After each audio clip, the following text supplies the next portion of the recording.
all set in Fritz Leiber's world of Lankhmar. We're really excited to be bringing you this. Thank you very much for everybody who's watching us on the Twitch channel. And if you're checking us out for the first time on YouTube, welcome. Thank you very much. If you're enjoying us, why don't you like? Why don't you subscribe? It costs you nothing. Hit that bell and we'll send you a weekly thing with all kinds of new great stuff on there and hilarious bits and bobs. So we had episode 0 last week where we went around this, but we're gonna, just for the benefit of y'all just jumping in, we're gonna go around the room real quick and we're going to have everyone introduce themselves and their characters. I'm gonna start down here with Carmen. Carmen, tell them who you're playing. I am playing Mara, a thief from the land of 8 cities. Mara, land 8 cities. Love every bit of that. I have a picture of her if you want to see it. I do. Yeah. Holy goodness gracious. Yeah. So I rolled for her. Oh, wow. For her doom, I rolled poverty stricken, which is only supposed to apply to starting gold. But I thought it would be funnier if it just sort of happened randomly. Yeah. If you'd like to do that, Brendan. So I painted her with her purse cut. So sort of like random dooms of lack of look at them rope spill. That's awesome. That's so cool. So cool. Wonderful. All right, awesome, cool. Well, thank you very much. And Jeff, welcome back. Who are we playing today? All right, I am playing Ka'a, and Ka'a is a humble spiritual leader from the Eastern lands. He is but here to guide your soul, and he is traveling with his dear friend Bama, the beautiful and elegant owl who perches atop his staff. Outstanding. I love it. Haley, tell them where you're from. I am from the Eastern Lands, and I am playing Kai Hala, the thief. Outstanding. Love it, love it, love it. Reverend Dak in the house. I'm playing Luke Arch. He is just an ordinary guy from the land of 8 cities. He's drab, super boring. He thought he worked on the ship when you got to Lankhmar. Yeah, that's the kind of guy he is. We just saw him as part of the background. That's all right. All right, so Tim, tell us about your guy. I am playing Ganbatar, the archer of the Mingle Steppes, warrior, the lone warrior of this merry band of adventurers. Hopefully, I can keep you alive. Hopefully. Keep that fleeting luck going, kids. Oops. Hey, Brendan, I think we should have a thing where we're like the audience can like award us fleeting luck for stuff. Yeah. Absolutely. Just gotta keep track of that thing. But they so also gotta can be award like me fleeting luck for stuff too, because clearly I can, and I can't use it against you guys, but I can use it in my game this week. So I will tell you guys, I played with Brendan this morning and he rolled like hot garbage, so hopefully that keeps up. For the love of Crom, you have never seen such nonsense today. I'm already mad, dude. I'm already pissed. So there you go. Yeah, you know what? You can if you're watching, feel free to who all's in the house. Oh, is that Juice? Oh, I got it. Okay, there we go. A couple of those sounds. Tony, and then we got Jim. Yeah. And Julian. Guy. Yeah. Elder Skatch, what's up? What's up? I don't know who Antler's Harvest is real life. God, I forget.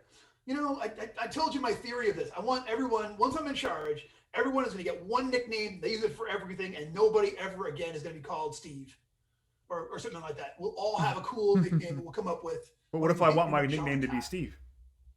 Out of the gosh darn question. Is this the real life? I will fight you for the nickname Steve. Want to let that go. Hey, but listen, I'm not done with my introductions here because we have an incredibly special guest. Oh my God, coming here all the way from the wilds of the Spellburn podcast and from keeping us all on the straight and narrow with her magical red pen. I got Mrs. Jen Brinkman. Hello. I'm going to be playing the part of Septus, the wizard who has personality changes roughly every game. He's from the Eastern Lands, and he's kind of smart. Somehow he ended up with a little miniature minotaur as a familiar. Oh, he's now a rat. Did I tell you he's a rat with little horns? And we left that in there. Yeah, we The rat has a personality disorder as well. Yeah, Gotcha. Rat thinks he's a minotaur. Also strange. It's a whole thing. No, totally a minotaur, Haley. Yeah. He's He thinks he's a minotaur. Yeah, he's the rat that keeps going back to the scientist maze, like, it's mine now. I own this place, and it's just so. We're all real proud. I love it. I'll name him later. All right, we love it. All right, so without further ado, everybody ready? Yeah. So if you are watching, if you're in the chat, you feel free. You can always suggest to ship fleeting luck to the players. You can say, hey, give Dak a fleeting luck for whatever it is, and I will always consider it. So I would like to see more of that. And I'm super excited about having everybody here today. Are we all ready to go? Yeah. Okay, then. Without further ado, it is the midnight between the day of the snake and the day of the catamount, an exquisite time for larceny in the city of the Black Toga. Tonight, the wealthy caravan master, Igric of the East, is throwing a lavish mask in his stylish manner adjacent to the aristocratic quarter in Lankhmar. The purpose of this mass party is to unveil another one of the objects d'art that he has accumulated in a desperate bid to buy his way into Lankhmar's polite society. With the eyes of the host, his guests, and more importantly, the house guards occupied by this glittering bauble, it is the perfect time to raid his vault for another treasure, the so-called Key of the Unwitnessed Sisterhood. This electrum and gold item is said to be encrusted with curiously cut gems, jewels that can fetch a small fortune of pride loose and sold in the shadowy underworld of Lankhmar. Unfortunately, it seems that each of you wasn't alone in realizing that tonight is the perfect time to go after the key. You now find yourself standing in the cellar antechamber leading to Igrick's. I practiced his name like 10 times. Egret? Is it Egret or is it?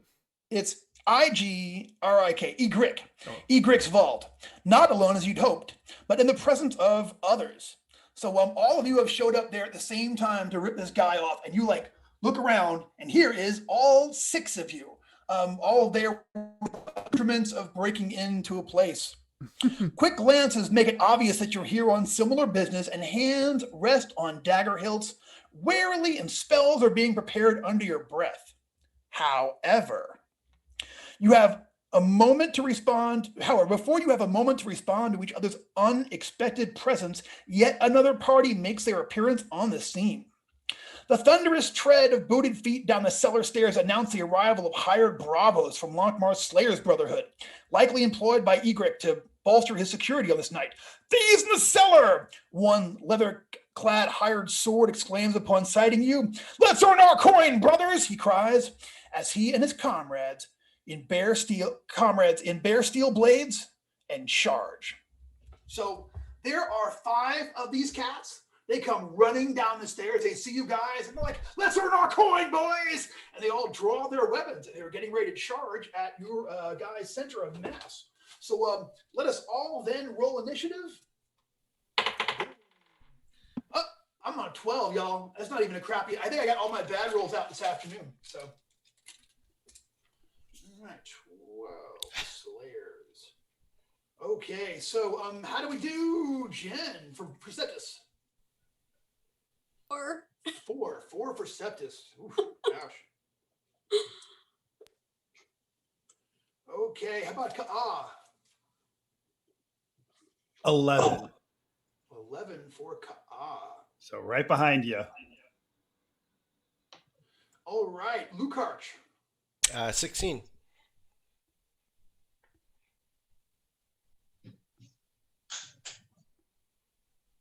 Right, Mara. 10. 10 for Mara. Tim, your guy who's It's almost like, think of the word guitar, so it's just Gon Batar. Gon Batar. There's two A's in there, though. He got a 12. 12 for Gon Batar. 12 is a tie with the Slayers. And as anyone who's familiar with the show knows, I always give ties to the players. So, Gon Batar. And who am I? I don't have Kai Hala. 19. 19 for Kai Hala. Looks like they're going first. Okay, so there are 5 of them, and the one up front, Kai, you actually recognize. It's one of the people first people you met in the city. Really tried to put the make on you. You think their name was Spencer, and now they're coming down the stairs there with a sword in their hand, ready to go after you. Ah! I knew you were. Oh. All right, I am. I got 2 weapons. I'll charge. Cool. Hey, real quick, everyone's got 1 point of fleeting luck to start off with the game with. So I will represent it with this cookie. yeah, if you have tokens, use tokens. I should be, flinging them out to you. Flinging them. I should have some prop stuff. I know what. Here it goes. Whoa. I do not recommend mixing the tokens and the cookies because they. That could be a bad mistake. Yeah, that could be a bad mistake. GaryCon 2018. All right, Haley, let's see if we can, let's do a special effect. Okay, I'm going to reach to my right, grab it from your left. Ready? Hey, here's a token you can have. Oh, wait, from my left? No, you had it right the first time, Haley. You had it right. Wait, that's my right. My left. Right, left. So, and then you're ready? Right. All right, ready? Hey, here's a luck token. Ah! Okay, the cookie's melting in my hand. All right. I'll have to go out and get the same brand too. So fighting as a halfling would means 2d16s, correct? Means 2d16s. You only fumble if you get a 1, and I learned today you only lose all one's fleeting luck if you get 2 ones. So yep. So that's good. Helpful for everyone then. Right. All right, that is a. Oh, do I have any bonuses? Wow, no. All right, so an 8 and a 9. 8 and a 9. Unless you want to bust out some luck. Spencer's like ta-ting, ta-ting, and he's like, you no. No, not yet. It's too early for that. We'll wait. Okay, so remember when thieves spend fleeting luck, you get your die on them. So. Oh yeah, that's true. And it might not last very long. Yep. All right. King Cathar. That's whatever you're doing on there is awesome, King Cathar. You guys don't have... spend luck. Well said, Jay. Well said. Hey, you guys have convinced me. All right, you've convinced me. I'm convinced.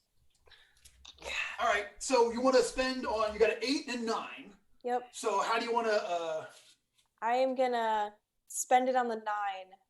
Okay. How many points of luck are you going to spend on the 9? I'm just going to spend the 1 cookie. 1 cookie. So roll me a die 3, and looking for a 3 here. Well, we got a 2, so that's great. Yeah, that's going to miss. So enjoy your cookie. Well, I'm going to enjoy the cookie. So there you go. Yep. Spencer manages to ting to, none of these cats look like they're really good. I mean, they're Slayer Brotherhoods. That means they're bravos. They're brave, but they're not necessarily the most skilled swordsmen you ever run up across. But that is when Lukarch gets ready to show him what he's got. All right, I'm going to assume my guy was kind of towards the back or like near the exit anyway. And as these guys are running by, I'm just going to try to trip the second or third one in.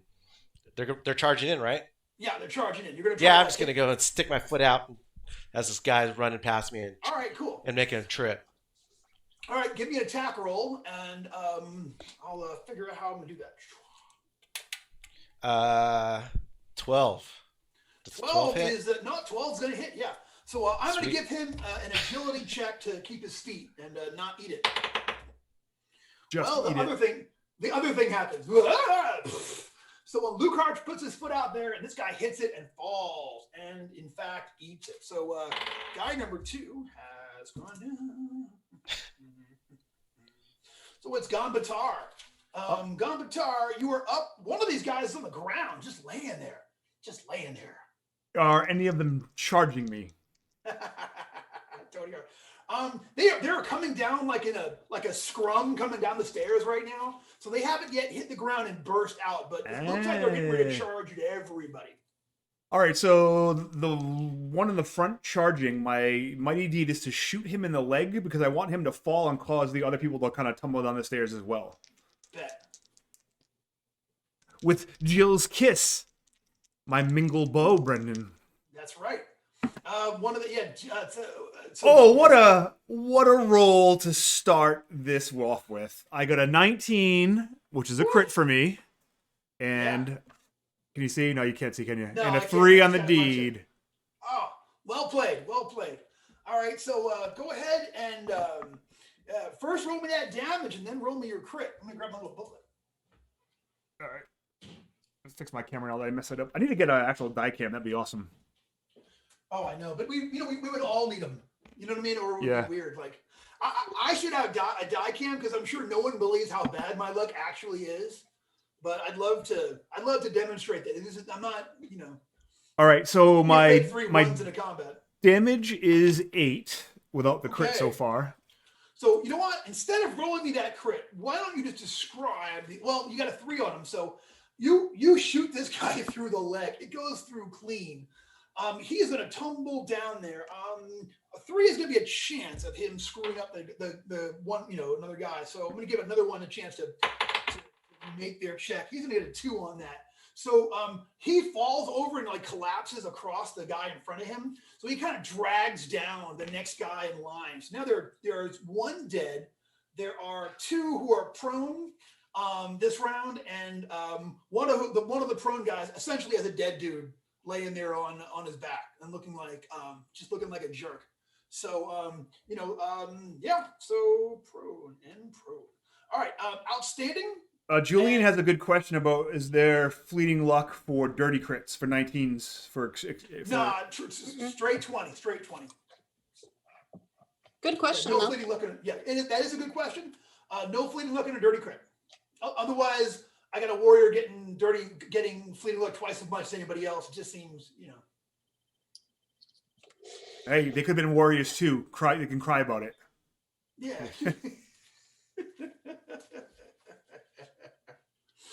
Wow. I'll tell you what, we'll go for it, but that means on a 1 or a 2, everyone loses. That's cool. Nah? There must be balance in the universe. So it is their turn. So the Slayers. So the 1 prone guy gets up, is going to take a shot at Lukarsh. He's going to swing around with his short sword and try to zap you. Lukarsh, I'm going to get a 9. I'm assuming I missed you with a 9 for Dak's guy. I'm assuming I missed, and that's not gonna happen. You missed. Sorry. All right, no problem. I was trying to send you a message. They do gain fleeting luck on crits. Oh, on crits, but not on a. The warrior's got an expanded crit range, right? Yeah. So warriors and halflings. Warriors and halflings can get succeeding on a critical success or a hit roll with other than natural 20. Such as an attack warrior with increased crit range or a halfling wielding 2 weapons gains fleeting luck. Well, I just read yesterday. Mike Curtis has said so we can't. What am I going to do? Tell him no? So there you go. Hand it to me, Brennan. Hand it to me. Wait, here it goes. Here you are. Yay. It goes for all of us. Yeah, bite that thing and make sure it's not wooden. No, I'm kidding. All right. So there you go. Who knew? So at this point is their turn. So so the 1 guy gets up. It's going to take a swing at Dak. It's going to miss. Second one is going to have to. I will give him a strength check to kind of shrug the body of the one that dude killed before he can get up. He gets a 20 on that strength check. He stands up so quickly he actually throws the guy that landed on him backwards onto the stairs. Like He lays there even worse than he was before. And then he is going to spring over, charge over. And Tim, he's coming at your guy with fury. Here comes that attack roll.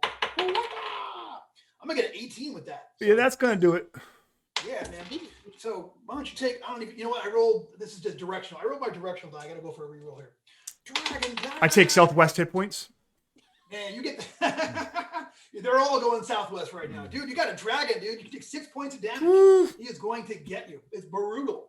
Stabs a mess out of you. And it's not over yet. So that was 1, 2. I got 2 more. So Spencer coming at Kai High, intent on ruining your day even more. Here it comes. Sword. What the? Gonna hit a 4. It's gonna miss. And then I got one last one. So Mara, Ka'a, Septis. Who has the lowest luck out of the 3 of y'all? I have a 16 luck. I have a 10. 11. Ka'a, what's up? What's up? Here it goes. One's Oh, wait, no. I'm sorry. I have an 11 as well. All right, I'm rolling off. 1, I 2, lied. 3, It 4, confuses him so much. He doesn't know who to hit. Yes. He loses initiative. I thought I just knew, but I just looked at my character sheet. If we count, Wait. count fleeting luck, we've got 12. So sorry. No, I have 9. I have 9 because I'm cursed. I'm cursed. So it's a 9 right now. I know. Dude, you think you're cursed now. Wait till we get offline. My luck is 9 right now. I promise. All right. Yeah. So I got a guy. I don't remember what I rolled, so I'm coming at you again with another. That's a total of a 9. It's going to miss, I'm pretty sure. Tries to zap you and is going to fail with that swing around attack. But there you go. So it is your turn, and it's your turn now. And there's one guy right in your grill. What are you going to do? There is one guy right in my grill. Which PC is nearest to me right now? In the battlefield of my mind, I believe it is. You were kind of in like you didn't charge anybody, so you're kind of in the rear with the gear. So I will say you were equidistant to Septis and Mara. All right, I start swinging my my little pendulum here, and odds Mara, evens Septis. I win odd, so Mara, and I cast the spell Cantrip. So let's go ahead and see how well my cantrip works. Not well. Nothing happens. So the guy's swinging a sword at me, and I'm swinging my little pendulum back at him. And as I'm doing that, I say, I am but a humble holy man, and I am lost. Please help me. You are lost. You shall be lost to the sewers when we drop your body in there. Let your stinking corpses feed the rats, he says. But that is when Mara gets involved. So, Mara, what's going to happen? I have my short sword out. I'm gonna. So Tim is down. No. Tim cast a spell. It did not work out great, but is not down. Okay. I will attack whoever is closest to me. Yeah, the one that attacked him. Here's your Okay. Your best. 18. Oh yeah. And 7 points of damage. Whew, marvelous. All right, so that one is going to die. Mara steps up and jabs that one. What'd you use? Short sword. Yeah, Mara steps up and stabs a mess out of the one with the short sword hit. Leaves them staggering back and bleeding, and it's looking pretty gross. But that's okay though, and that is when Septis. You feel you're feeling one of your spells. Your personality is now locked down. You're in Jen mode. What are you gonna do? So they're coming down the steps from how public of a setting? They're not like right at the party. Okay, so like, if you know, this is like the actual basement of this place. So the stairs, if you could picture it, to like if you were going to go from the bottom of the stairs up to the party, you would have to go up the stairs and go like 20 feet, take a right, go like 20 feet to a landing, and then there's another turn to get to where the ground floor is. You know, the party is an affair. Like one of the swingingest bands in town is up there just like making it happen. So you can actually hear music while this fight's going on through there. And like you hear the clink of glasses and the laughter of people who are having like a big old time up there and such. But you're not so close that they could like run up and immediately yell for help. They have to, Yeah, but I don't want anybody else stumbling down here to join the fray. I would like to try to cast Ward Portal. Ooh, all right. And we're in the fancy iron ring with that.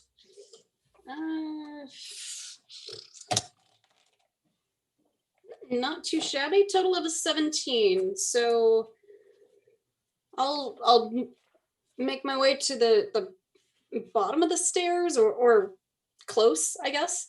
Yeah. And it'll be held in place for 2d6 times 10 minutes.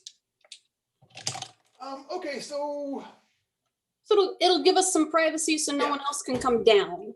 Gotcha. So you're gonna have to do like use your move action to get to the first part of the landing and cast it up there at that ward there. Okay, so yeah, totally. So now you sort of like run past them and like now like you're up at a higher elevation than the rest of them at the first landing where the room turns around. You got it. All right. So makes me a target. I know. Yeah. So smash cut to like like two ladies like let's go downstairs. They'll never. It's locked. We'll go somewhere else. Moving their way up and down the perfect. All right. So well done. And fight's going to continue. And it is the top of the order. Kai Hala. What are you going to do? Looking at the guy in front of me, there's just hate and rage flowing through me. And I'm going to take him out. Let's see you do it. Get him. All right. That's a 13 and a 7. Ooh, that 13 is going to hit. Roll me damage. All right. Which one was that? Oh, that was my dagger. Gosh dang it. 4 points of damage. Oh, you know what, though?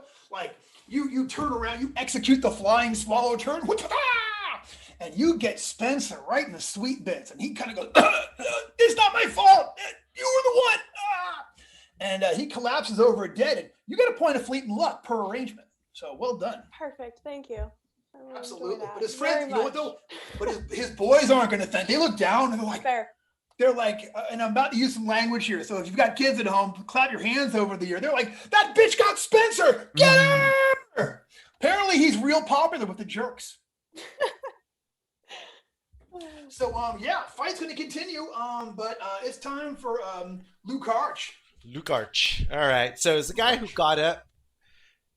I mean, the guy who, what did he stab me with? What did he try to stab me with? Short sword. Try to get you with a short sword. And was he the guy that I tripped? And yeah, he got up. Yeah, he tripped. He kind of just stood up on his round there and continued to fight him. Yeah, nobody stabbed him while he was laying on the ground. It was an option.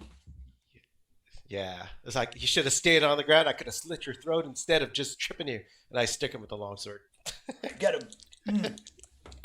I hope I hit. Damn it. No, I don't. 4 is not going to hit, is it? 4 is. Let me check my numbers here. No, 4 is not going to hit. Yeah, I'm not going to spend any luck on that.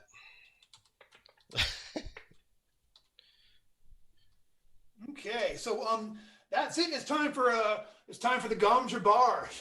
Get ready to beat the house. Gom Jabbar, y'all. All right, so this dude is still in front of me. The guy that stabbed me. So deadly. And somebody else came over to help me fight him. Did that happen? It was Mara came over, right? Yeah, Mara did. Mm-hmm. How's this dude looking? Has he been hurt? No. Okay, sorry. Mara went over and helped out Ka'a. Okay. So, you're actually all by your lonesome with this guy in front of you. He is,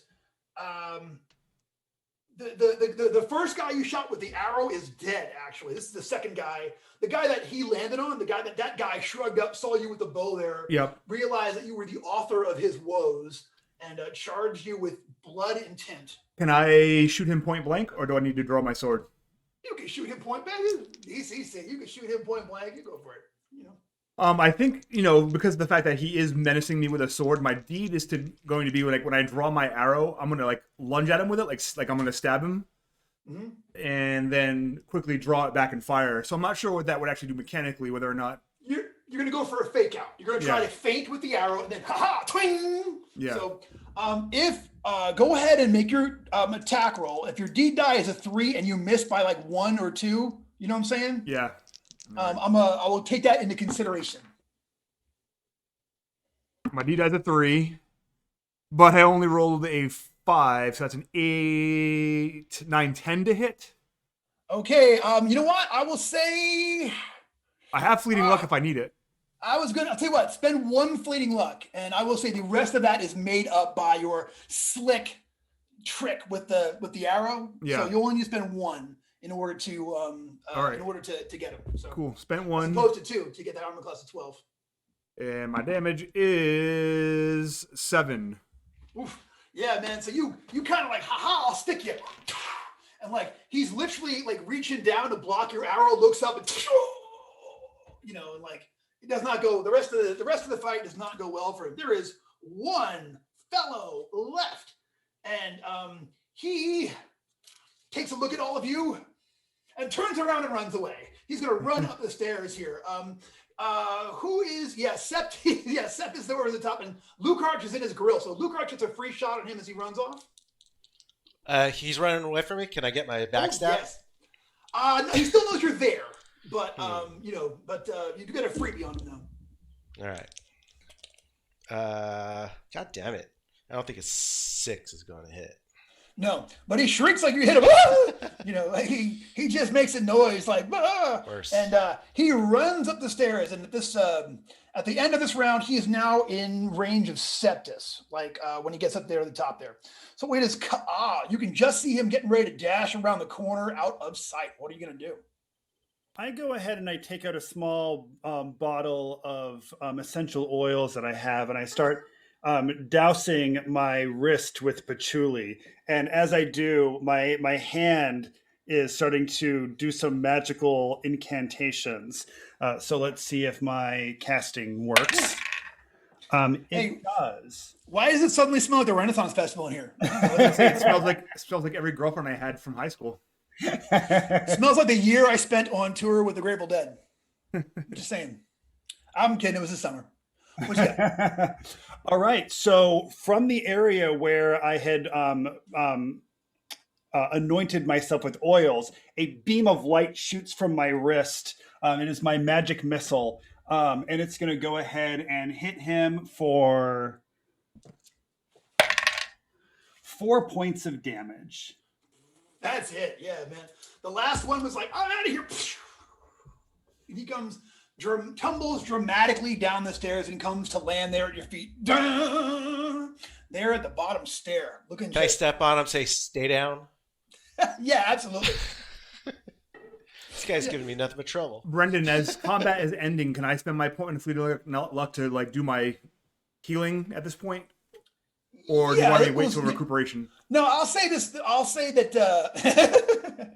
Well, I mean, you're locked down here for a minute, so this would be a fine time. But you can do your in combat one right now. So you can spend. So if you're watching from home, you haven't played Lankhmar before. For a point of luck, he will get to roll his character level plus, or rather, his his hit die plus his stamina modifier to heal that back by spending a point of luck. 1 time per combat. Do it up.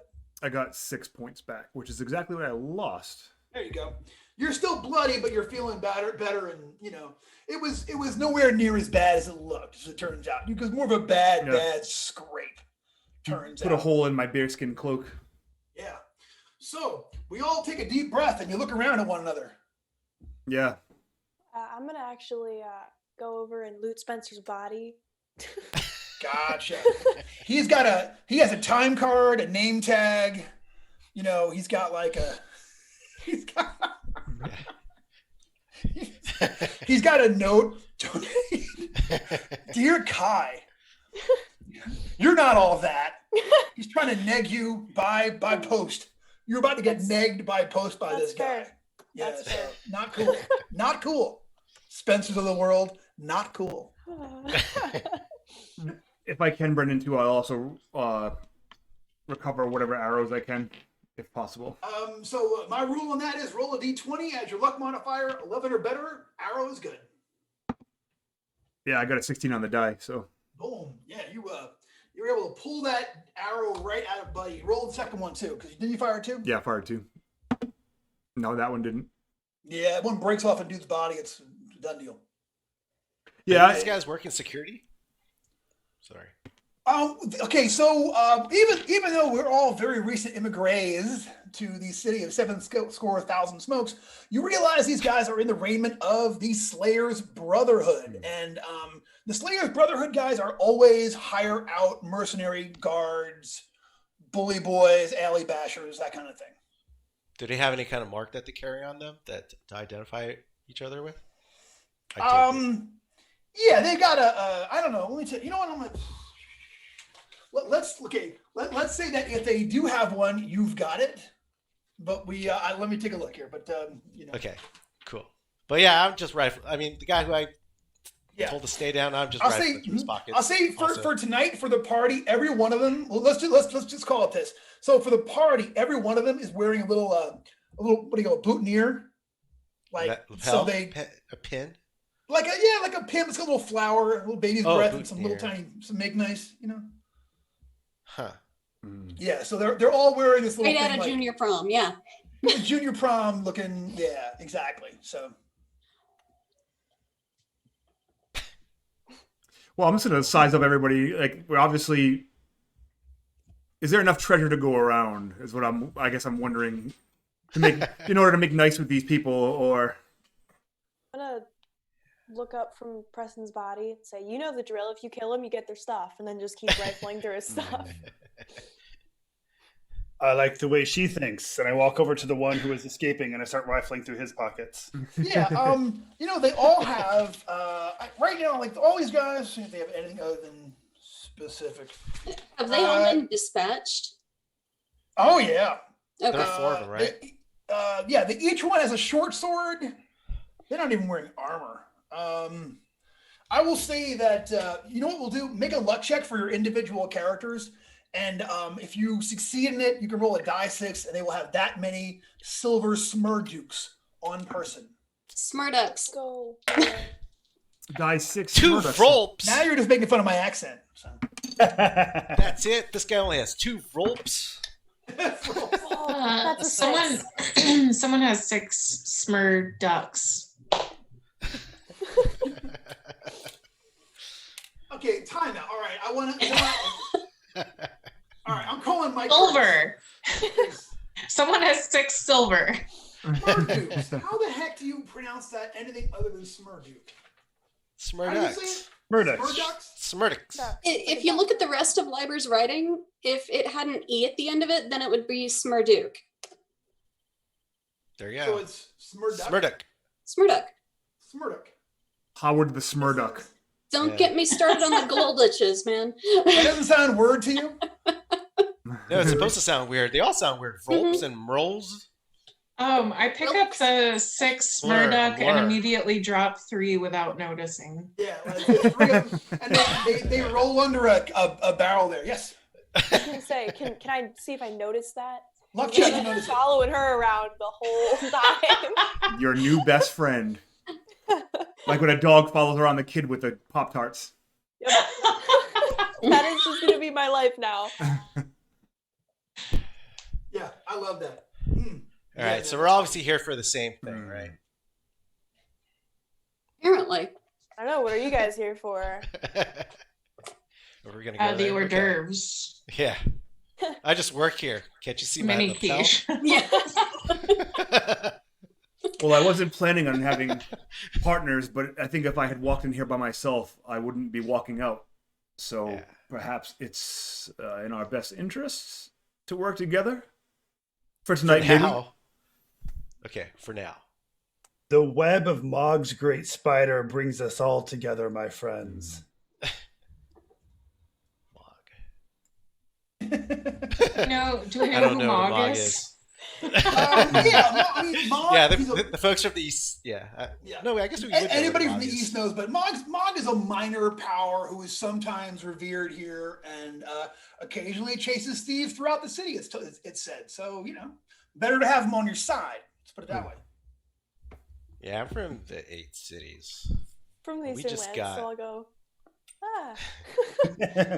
Wait, so remind me, is Haley's character the only other one from the eastern from the eastern lands? Septus is too. Septus is too, yeah. Okay, so I'll Yes. recognize Septus and Kai Hala as folks who are from where I am from.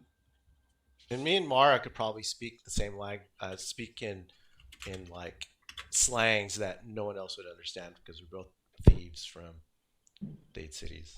I was gonna say, can I look at Ka and in Desert Talk say, is that a real owl? And I look back at you and I say, no, it is merely an ornament. And then the owl blinks. I also say it in Desert Talk. Yeah. Well, we should hurry because people are going to notice that these guards are gone before, sooner Is there rather a than place for later. us to ditch the bodies? Well, All right. I the will say door though, is shut so for another 80 minutes. yeah. Oh, there you go. can't turn it off? I Um, don't know how you wizards work. can. So my rule on that is, if you want to, if it doesn't say you can in the spell No. description, No, you I have to make cannot open it by mortal means. my ruling on that is to dismiss a thing that you have done. You have to make another spell check, and you got to beat your original spell check in order to do it. Wait, is there another way out of here? Because it would be nice to leave that closed if we can and not have people on our tail. Well, I'll tell you. So here's the deal, okay? Part of this meet cute here is that each one of you gets to describe how y'all made it, like how you guys got this far, how you guys snuck into there. You don't have to do it right away, but everyone will get a fleeting point of fleeting luck for the story of how you came to be here in the basement with everybody else at the same moment, like how you pulled it off, But so it's a mansion, big party, and he's here to show off some stuff that he got. Like he's throwing a party basically to show everybody, look at all the cool things I have, So I like it. I believe that I found my way down here by becoming the personal spiritual guide to a very rich noblewoman who has been one of my benefactors lately. And I guide her in all of her spiritual ways. And when I heard that she was invited to this party, I told her that I was concerned for her spiritual well-being. I had a feeling that there seemed to have been a darkness in her aura ever since she told me about this party. And I figured the only way for me to clarify this darkness in her aura was for her to have me attend this party with her as her +1, so that I could do a little bit of spiritual investigative work to find out exactly what it is about this party that is bringing her aura down. So I did that, and while we got to the party, she's gotten a little drunk, a little distracted, and I've told her that I've got to do some spiritual investigations, and I've kind of used that to sneak down here from the kitchens. Ka'ar ditched his patron at the make your own margarita station.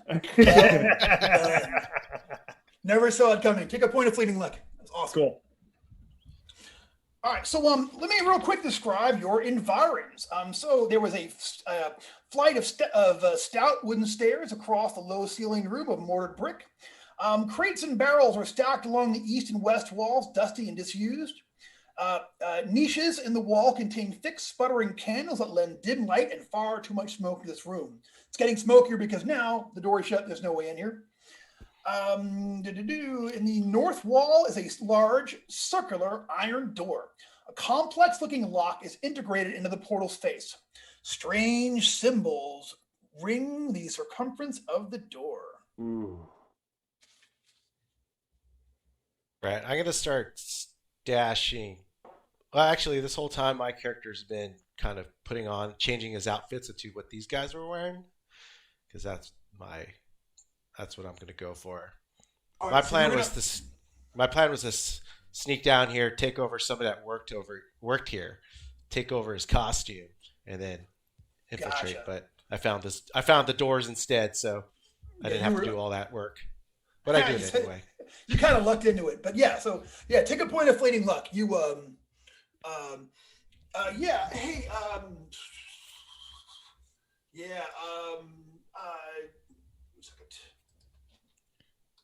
Oh, can I make a disguise check so see what I look like? Am I not? Oh, yeah. A 14. Man, you know what? You remember to tuck the blood stain? You look good. I mean, Right. you could pass at this point, Right. I'm going to help Dak, like while Dak's doing that and undressing them, I'm going to take the bodies and stash them over by the crates, either in the crates and barrels or by them, In them give me a if you luck check. can. Roll low. Yeah, I got a 4. under my 14. Yeah, you find there's one great big crate in there that has like sacking inside there and a couple of rats running around. And it's big enough where you can throw all 5 of these fools, put them all in there and at once. When Gan Batar goes to take Spencer's body, I'm gonna say, no, this one's mine. And he is the reason I am down there. I met him in a pub we were both working at the time, and he told me that he had gotten this job here, so I decided to come ruin it for him, like he ruined my life. So I'm gonna throw that body in the crate. And he lands really badly. Like the first person to open the crate up is going to see a part of Spencer that no one should, like, oh God, it's very unflattering. Let's just say. So yeah, well done. Take a point of fleeting luck for your story how you got here. Outstanding. Have a cookie, y'all. The problem is now I want to spend it because now I want to eat the cookies. So that's a struggle. Well, we'll see if we can't come up with something. You should have Thin Mints for luck tokens and Samoas for eating. That's well seen. Well seen. Yeah. And keep the trefoils away from me. I can't control myself around shortbread. Just can't. I will eat the shortbread. Ask Jose, who I used to go to conventions with. Jose, his wife would make shortbread and send us with. I feel, no. I just can't. I just learned what a trefoil is. Is that right? Yeah, it was a trivia question of the boringest cookie of like how it looks or something like that. Wait, shortbread, they have little faces. Yeah, that's just the Girl Scout logo. That's all it is. Yeah. The lemonade cookies. Scotch, that's all that matters, right? It would be weird if it was pentagrams. It would be amazing if it were pentagrams. No, right? It would be. I think DCC that's the cookies? lesson we need to teach. Yeah. That would be different scouts, different girls. You gotta tell Joseph to make some DCC cookie cutters. Yes. Please. He'll do it. What do you Just gotta think my ask him. Christmas Enough cookies people are ask going to him. be now, guys? I'm going to come downstairs to just DCC Christmas cookies every day if you give my That dad. sounds amazing. What's the problem? I can't be eating that many cookies. I know, right? You inflict them on people you know. So Brendan, Ka'a is going to go ahead and stand on one foot and kind of balance himself on one foot while he brings his hand into prayer. And once he's kind of balanced on that one foot, raises his arms into the air and starts moving his hands in a very casterly way. This is how I cast Detect Magic. And I am doing it to detect magic upon the circular door.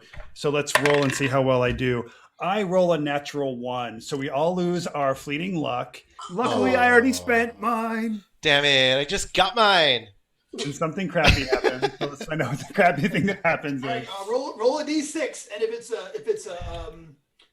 it is a corruption, we got to go to the Lankhmar corruption tables, which I'll have to find, but I'm sure I got them right here in my desk someplace. So go ahead and detect magic. Give me that check first. Is that a wizard? Is that a cleric? That's why I like to go look up cleric stuff, isn't it? Yeah, it's in the cleric section, level 2 cleric. Why are they messing my life? Yeah. So with the failure for this, it's just a D2 for either greater corruption or a misfire. Okay. Oh wait, but it says misfire is NA. What does that mean? Not applicable. Like you can't misfire. You can only get a. Yeah, but then why would that be half of the options for? Now I'm confused. Detect magic? Detect magic, yeah. It just says failure. So is detect magic? Oh yeah, just failure. Oh, so you don't lose it. That's weird. Oh, because clerics. Okay, hold on. Oh, because that's how it is laid up for clerics. I'm looking into the same page though. It's the exact same page for. Yeah. I believe the spell's only written as a cleric spell, but it's a -2 to the spell check for wizards to make up for the level difference. Right. I have never done that. On a result of natural 1, you suffer a 50% chance of major corruption or misfire, rolling on the generic tables if appropriate. Okay, so let's see what happens. All right, so roll 50%. I'm gonna roll it. I've got a D10 right here. So on odds, it's gonna be corruption. Evens, it'll be misfire. I got a 3, so that's corruption, and it says it's on the greater corruption table. So should we roll in the Nawonian Greater Corruption Oh table? my God, yes. Yeah. What an amazing start. Yeah, roll me a percentage dice. I got it ready. And if you have a luck modifier, do add that. You'll add your luck Presently, I do not. So this will be a straight roll. modifier. Great roll. 26. 2-6. On the new. Okay, so Scorching Touch. The character leaves sooty fingerprints and charred hand marks behind when they touch surfaces or handle objects. Despite the searing, the character's hands produce no heat and cannot burn flesh. So you only are good. You leave sooty fingerprints. Hey, you got something on your nose. You got something on your nose, bro. Is it gone? Dude, Wait, did I miss it? yeah. Here comes, you know what? CSI Lankhmar is going to be all over you like a cheap suit, my friend. Like a cheap toga. All over you like a cheap toga. We got to invent gloves. Brendan, which book is that from? I just want to make sure I can copy and paste it in my character sheet. Sure. That is Page from 24 of the Compendium. compendium. The compendium. Compendium page of 24. Secret Knowledge. Cool. Thank you. Got it, bud. Wow, that's hot. For our first game, I'm like, ooh, Your little city, Ka'ar, Ka'a. yeah. All right, so so your spell does not work. However, I will say, being over there, you realize that the symbols around the edge of the door are magical glyphs from the Eastern lands that interfere with sorceress attempts to open the door. Now, is that the one that I just warded, or a different door? No, this is that round steel door. Okay. On the other side. Yeah, wouldn't that be? Wouldn't that be fun? Quick point of order. I don't know if we care or not. The spell's description says that it's a greater corruption, and I think we rolled on the major table, You did. not the greater table. Oh, You have minor, major, and And 26 on the. oh crap! You The are greater, right. the greater is the D20 on page 28. I don't like that. Do we want to stick with the sooty fingers, or should we? I think you should roll and see what's better. Yeah. What do you think? I feel like we've already made jokes about sooty fingers. So, but Okay, cool. We'll stick with sooty fingers for now. yeah. But he could get writhing eye stalks like Yeah, I can get a third eye or death silver, writhing eye stalks. Now, dude, You could lose 1 point from every ability. he could be hurled out of Nawan by magical forces. Yeah. So He just keeps hitting I'm the gonna warded roll door. just for fun to see, and we can make a decision. I rolled a 4. That Death from silver. From silver. My character is instantly and irrevocably slain if I ever suffer 4 or more points of damage from a silver weapon. So I'll take it. That's I mean, rough. should I do that instead of the sooty fingers? And if that gets out, somebody would do that just to do that. Exactly. Do I know this?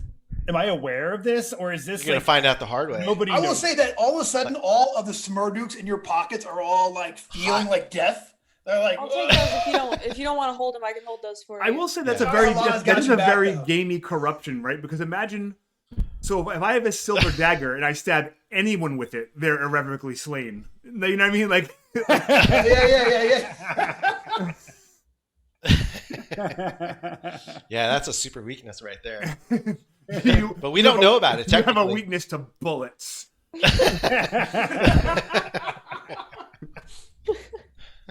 Die by ordinary means now. What's happened to me? It turns out just this much gunpowder anywhere in center of mass can kill me. So, I feel you. All right. So Well, I'm afraid of these glyphs and the fact that I don't want to but I know now we have. I saw them cast spells, so I know that I feel blessed that me crawling through. So I'm gonna say Gunvatar is very like Subutai-ish from Conan, where he's got like all the warp, like the camouflage paint, tiger stripes on. You know, he was here to like infiltrate in a very martial way, crawling through like a drainage ditch to get underneath the foundation, and came up through a grate in the basement. So I would have had no idea how to actually get further into the house, but except now that I have I'm like, ooh, wizard friends. You know, this is Awesome, yeah. This has worked out in my favor. and now you got a point of fleeting luck in case there's a problem from coming up with your story. So Oh, nice. that's awesome.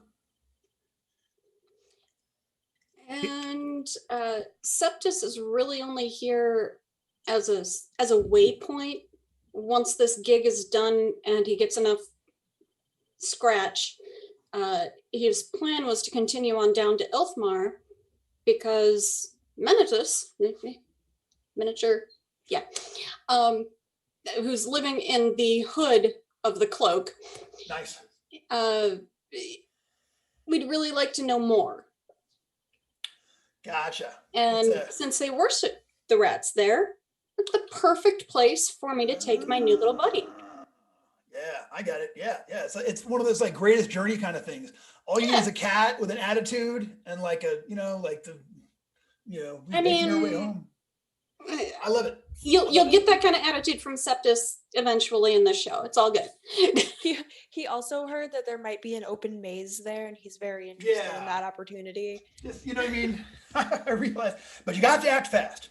Because rats, always rats. All right, so that's awesome. And take a point of fleeting luck for that, and there we are. So Brendan, you said there were rats inside the there were like 2 of them that were down there. Can I grab one? Possibly? Well, you can, but right now, man, they something about them absolutely attracted them to Septus's corpse. So they're real, they're like halfway in and halfway out at some points, and rats should never be in or halfway out of in or anything right now. They're just like, they got one in his eyeball, his tail coming out. It's, Okay. Yeah, man. That's Septus. I'm very concerned about this. You meant Spencer. You meant Spencer. Oh, Spencer. No, Thank Spencer. you. I said Septus. Lisa. Ah! It's a rough day to be Spencer. That was quick, Brendan. I got a rep to uphold here. All right, because I was gonna grab something to throw against the gate to see if it's charged with any kind of magical. Like, I see those glyphs. I don't know what they do. I don't want any of my thiefy friends to hurt themselves. They could be an alarm, though, so I don't know if we want to throw something at it. Are we getting the impression that I was it's like thinking a the same mechanical thing. thing or like a magical thing? Well, there is both a lock. There's a lock in the center of the, I'll read it again. Complex lock is integrated into the portal's face. Strange symbols ring the circumference of the door. So there is a complicated looking lock there in the, I know, right? What? Is this an original adventure or a module? Well, thank you, Hara Juctaplord. Outstanding. This is indeed a module. I wish it was an. I wish it was Hara an original. Trap Lord. Hara Juctaplord.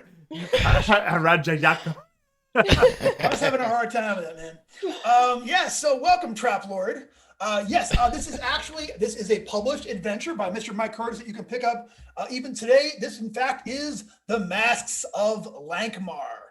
So it's real. No, don't be sorry. It's awesome. So you're very welcome here. Thank you for being. We're just laughing at part of Brendan our- because Brendan can never pronounce things. I have a really hard time. What was I was pronouncing laughing regular because words. that's a brand new sentence. What was the one Yeah. that we all kept trying and we just want a super cut of? Shepagrodaz. Chapagrodaz. Yeah. Good luck. So, sorry to get so in the weeds with this. No, have fun. We're here to enjoy ourselves, man. So the spell grimoire I downloaded from Purple Sorcerer says that it's greater corruption, but that's just in the grimoire. In the DCC core book, it actually says it's major, not greater. So should I? So yeah. So should I? Let's go. If it's cool with you, let's go with the fingers, the study cool. fingers. Yeah. All right, gotcha. Okay. Cool. And I'll ask. So then I'll ask any of the thieves. Like I'll look at them. And, well, I don't actually. I don't really know any of you thieves yet, do I? So I'll just No one ask has if anyone. Okay.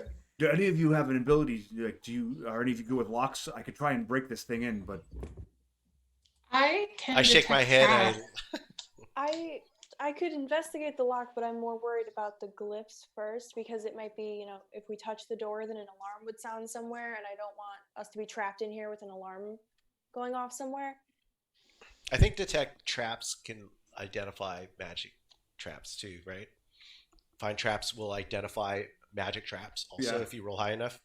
So, and I'm gonna look at Mara, sensing that she's also a thief, and you want to do this together. I'm not a thief. Don't call me a thief.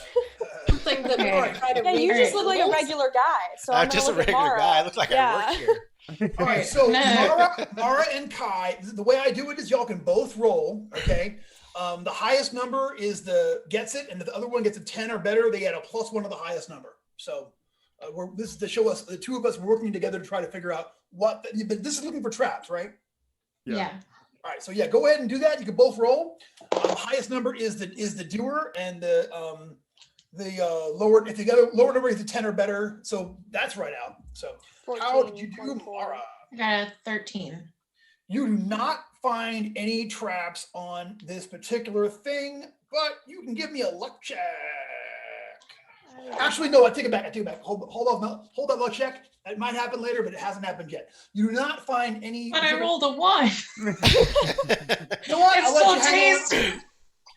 You can hang on to it. If the circumstance comes up, I'll give it to you. Is that cool? Okay. Promise. Not to be meta, but that luck check made me not want to touch this door.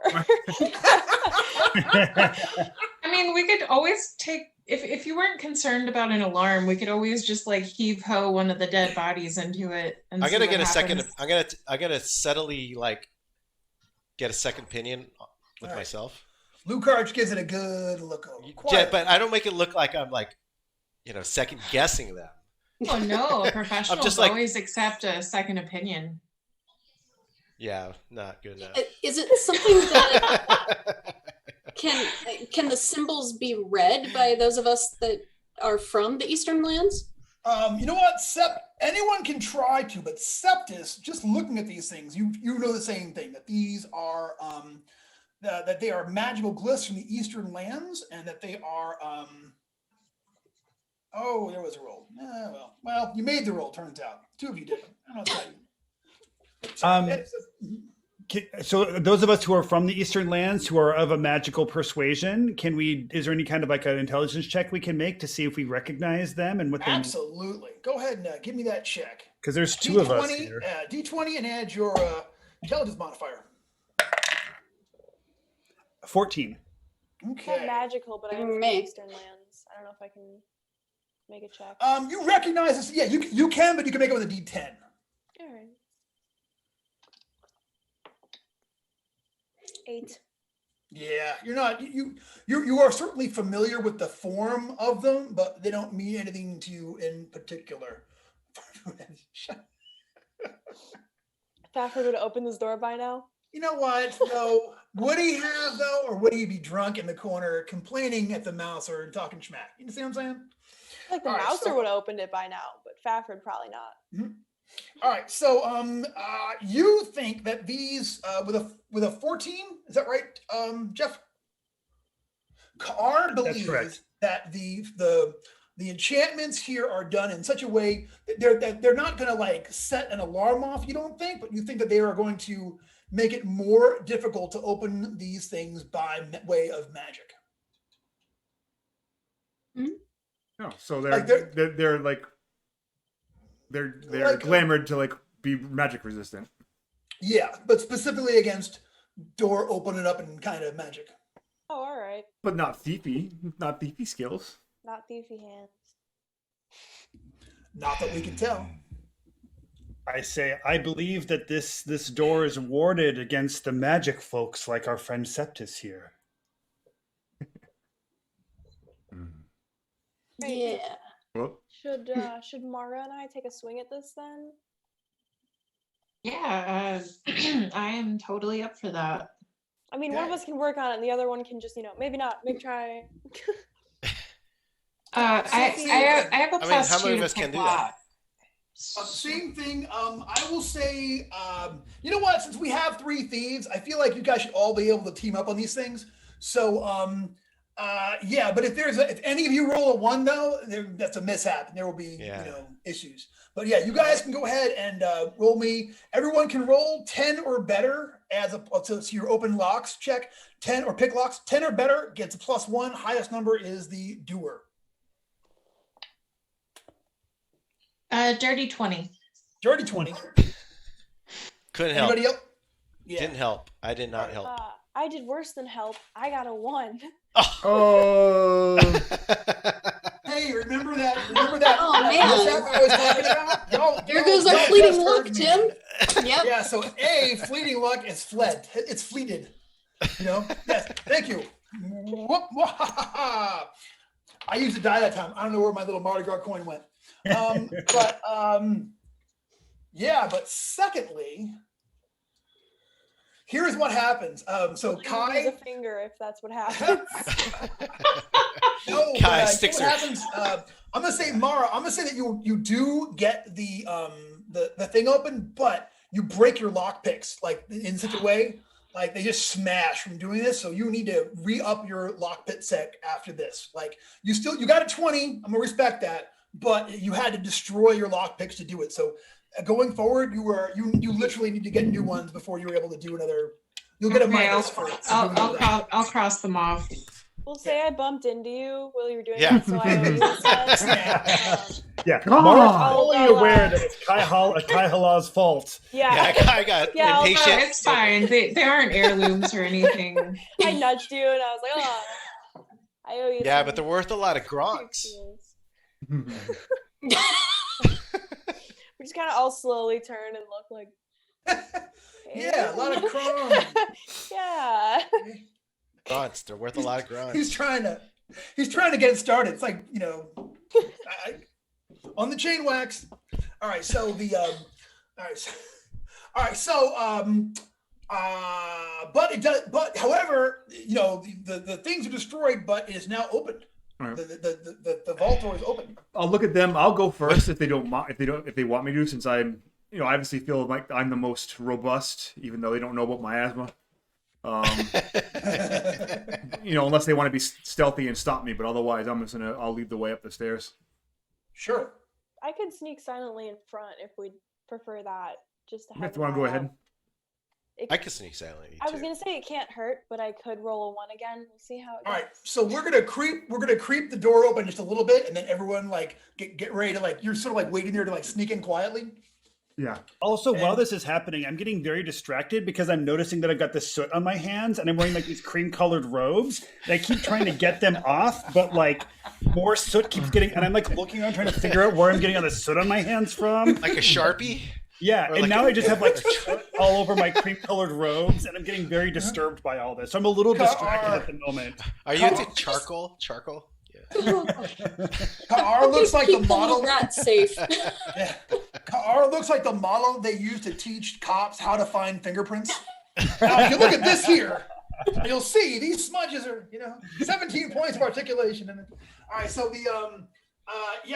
all right, so if I get this right, you guys are gonna open up the door just a little bit, and then Kai is there ready to sneak in, with Mara getting ready to sneak in, and Lucarch getting ready to all creep in together. I'll be kind of looking over them with my bow drawn just in case. Gotcha. All right.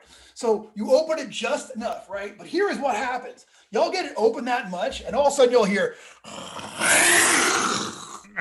and that is when the jaguar leaps out of there. Close and, that back up.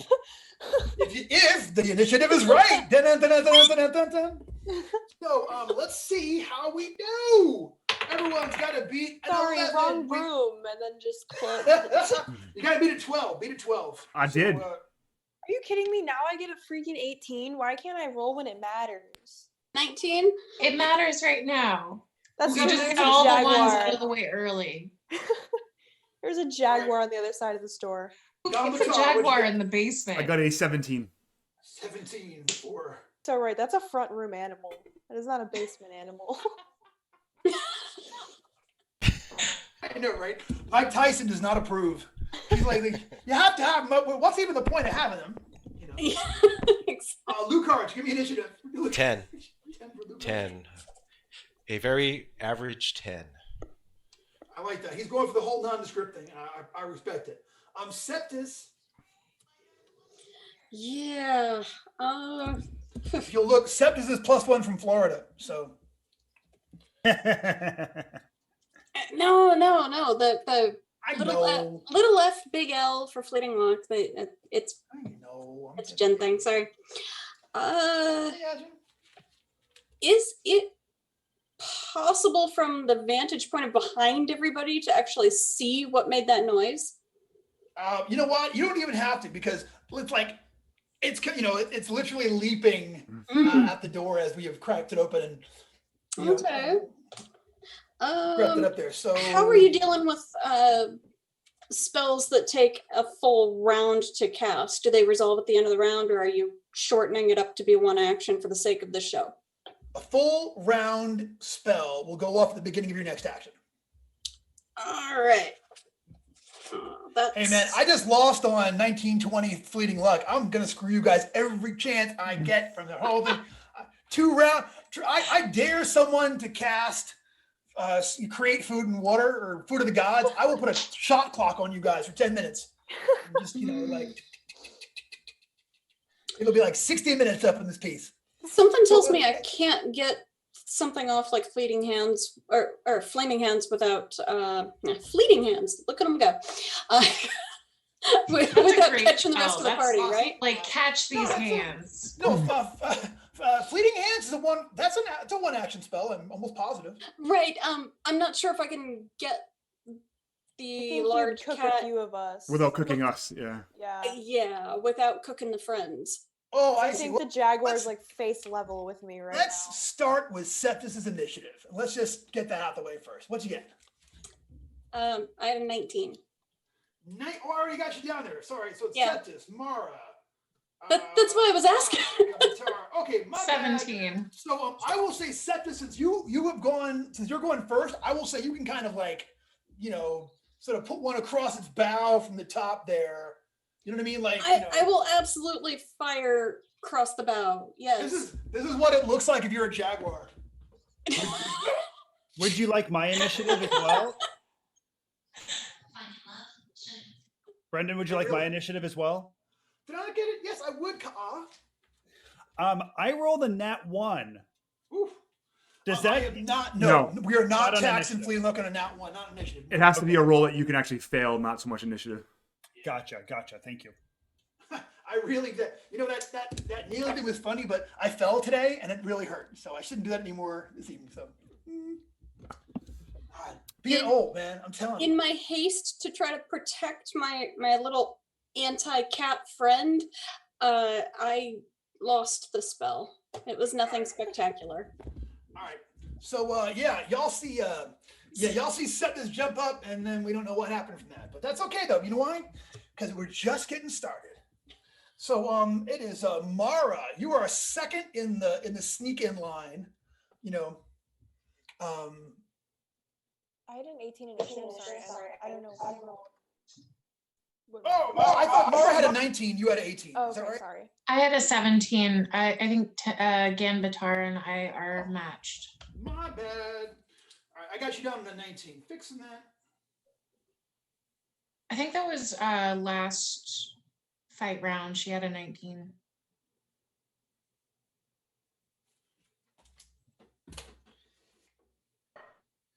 Hey guys, would you guys help me do a quick prank on my mom who keeps texting me?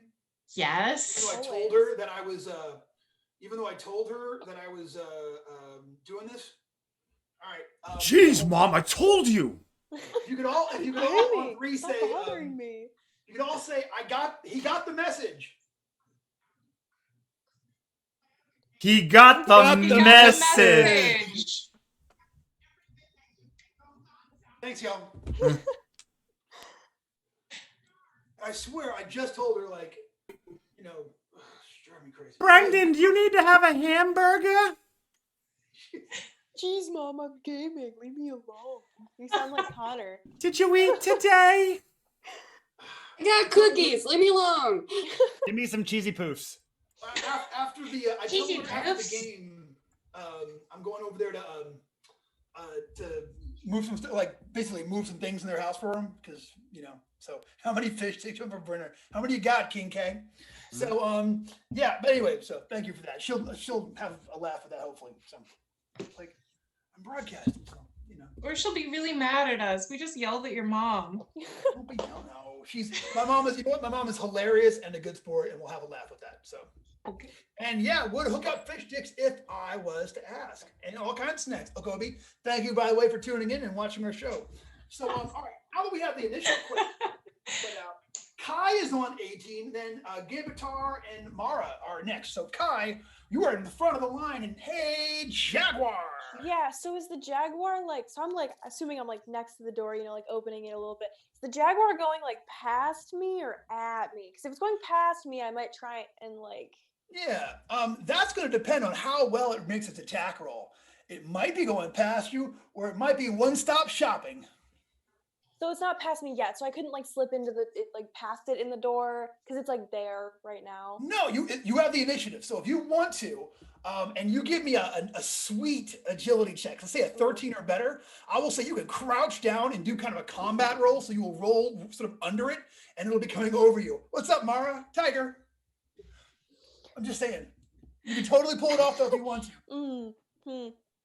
All right, you know what? I just broke her thieves' tools. I won't be that mean to her today, especially it's considering I want to follow her around and steal all the coins she drops. I will use my double attack and try and like pin it against the wall. All right, I want to see you do it. Get some. 14. I rolled a D14 instead of a D16. Okay. Oh, that's annoying. Sorry, it would have hit though. So, Yeah. All right, let me actually roll my D16. You voluntarily take the downgrade? Yeah. I'll take a die 14 and I'll just use my elbows. All right, that's an 11. Is this one a 16 though? All right, I got a 5 on it. All right, this one's a 16. So I got an 11 and a 5.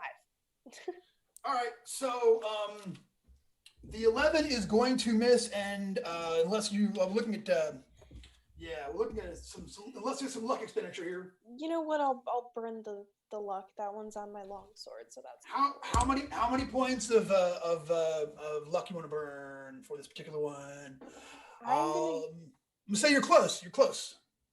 I'm gonna go with 1 and hope I roll well. That's the All right, rock and roll. I want to see you do it. 11 plus 3. 14. Boom, boom. Kai Hala has stabbed a jaguar. Roll me some damage. All right. I want to pet Jaguar. 7 points. Well, of you better damage get on in the there quick jaguar. because it's just took 7 points. Yeah. Yeah, you better move it. So like this thing jumps and like it's like, hey, can I land on your sword for you? Ah! I mean, it's still alive, but you really took that thing right to the chest. It snarls at you in a way that I'm not going to do again because I wrecked my voice a little bit that first time. And the fight continues. That was awesome. That was Kai. It's time for Gon Batar. Can I pin the tail on the Jaguar with my deed? Yeah, you can. I want to pin it to the door. You can try. Yeah, absolutely. However, if you miss, there's going to be multiple bad targets. I'm actually going to give it there's so many people in front of you trying to creep in. I'm going to give it some soft cover. So you're looking at like a little bit of cover for everybody that's in front of it. Not impossible. I ain't scared. There you go. Okay, but the others are. Still miss. I got. Oh, actually, no. I figured out what my deed. All right, so I got. Forgot about his deed die. I got to roll the deed die. So I didn't hit the deed in order to pin the tail on the Jaguar, but I got a 14 to hit. 14, huh? Yeah. You feel like spending a couple of. I gotta spend 2 luck. Ugh. I don't have any fleeting left. I guess I'll spend 2 permanent points of luck as to not hit my friends. There you go. All right. Roll me damage.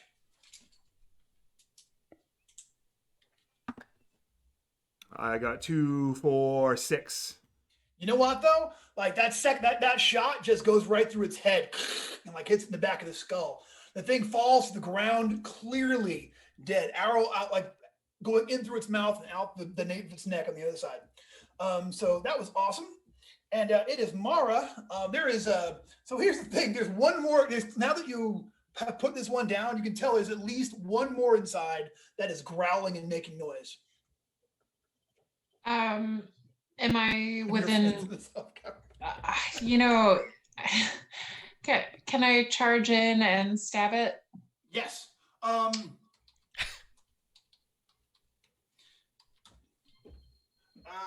So the you can totally do that. Since the first one is dead, you can kind of run over it. So yeah, charge on in and okay. See about getting it. 18. I'm gonna assume that's a hit. Yara. 5 points of damage. 5 points of damage. Yeah, it's still up. You have slashed the mess out of this thing. The Jaguar is going to go, and there's nobody inside this area there with them except for Mara. So guess how this is going to go down. Here comes bad. I mean, it depends. It could be awesome. We'll see. So it's a 9. Does a 9 get you? He said, not thinking it does. No, I'm AC 11. I didn't figure. All right. Hey, if you're in the crowd, do I get some fleeting luck to? No. You can't ask don't for help it. him. You can't ask. You just give it. I know. All right. So it is still.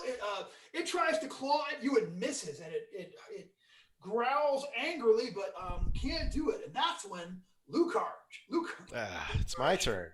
All right, I'll step into the space and I'll just finish this guy off with my longsword. Just quietly stick it. Yeah, subtle. And not. I haven't rolled higher than like 9 yet today. You're warming the dice up. It's fine. Yeah, it's the beginning of campaign. Oh, there's a New Holland Panther. Super average Have guy. ever Just seen walks in a room, Hi, Vance. pokes around with a sword, but nothing happens. Hey, Huey, come here. Look at that body. Ah. I'm gonna. We've got both At the Dungeon party. Jaguars. Yeah. Yeah. Sorry, we stabbed your ancestors. You know, we could pass a cat from window to window. Yeah. Think of the possibilities. I feel. I mean, it's Lankhmar. It's full of cats, right? It is. Trokio is totally asleep on the couch. I'm gonna wake up. Look, he would be so pissed. That would be Vance. Yes. Yeah, I'm not gonna do it though. Not gonna do it. All right, so that was awesome. Luke Arch did not hit him. He's awesome for the thing because it saves Ka'ar's up. Ka'ar, it's time for some combat. All right, so I've got this empty flask, and my empty flask, I imagine, was from I always like a little bit of liquid courage before I go on any kind of an adventure. And so I'm going to take my empty flask and I'm going to kind of like hit it into my hand to see if I can get any more drops out and kind of rub the drops into my hands to see if I can get any of this more soot off because it's just not coming off, and maybe some liquid will help clean my hands off. And I'm trying to like rub it up against the walls. But I'm just getting more soot everywhere. All right. Yeah, you try to clean up back there. You're not sure what the origin of this soot is coming from, but it's not looking great though. For the record, I'm behind everybody. For the record, gotcha. I'm like at least like 10 feet behind everybody. Very, very, very absorbed in my. He doesn't even know current there are situation. jaguars yet. He's like, what? What the crap? This is terrible. Yeah, and Bama is just like he's turned his head and he's just like staring at me with like these really judgmental owl eyes, being like, "What are you doing, dude?" I heard that. Well, he's like I said, still up, but still angry, and it is time for top of the order, Septus.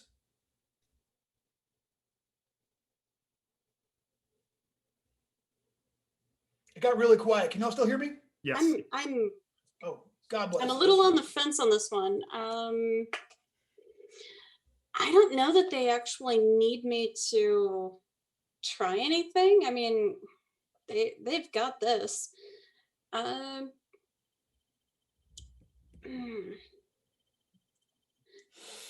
will be on lookout duty for the moment, and making sure that neither the kitties nor that damn owl gets to my little miniature. I gotcha. Yeah, the owl is like, and the owl manner of owls everywhere. That's all right though, because Kai Hala is on the scene. Kai Hala, I got a Jaguar in here.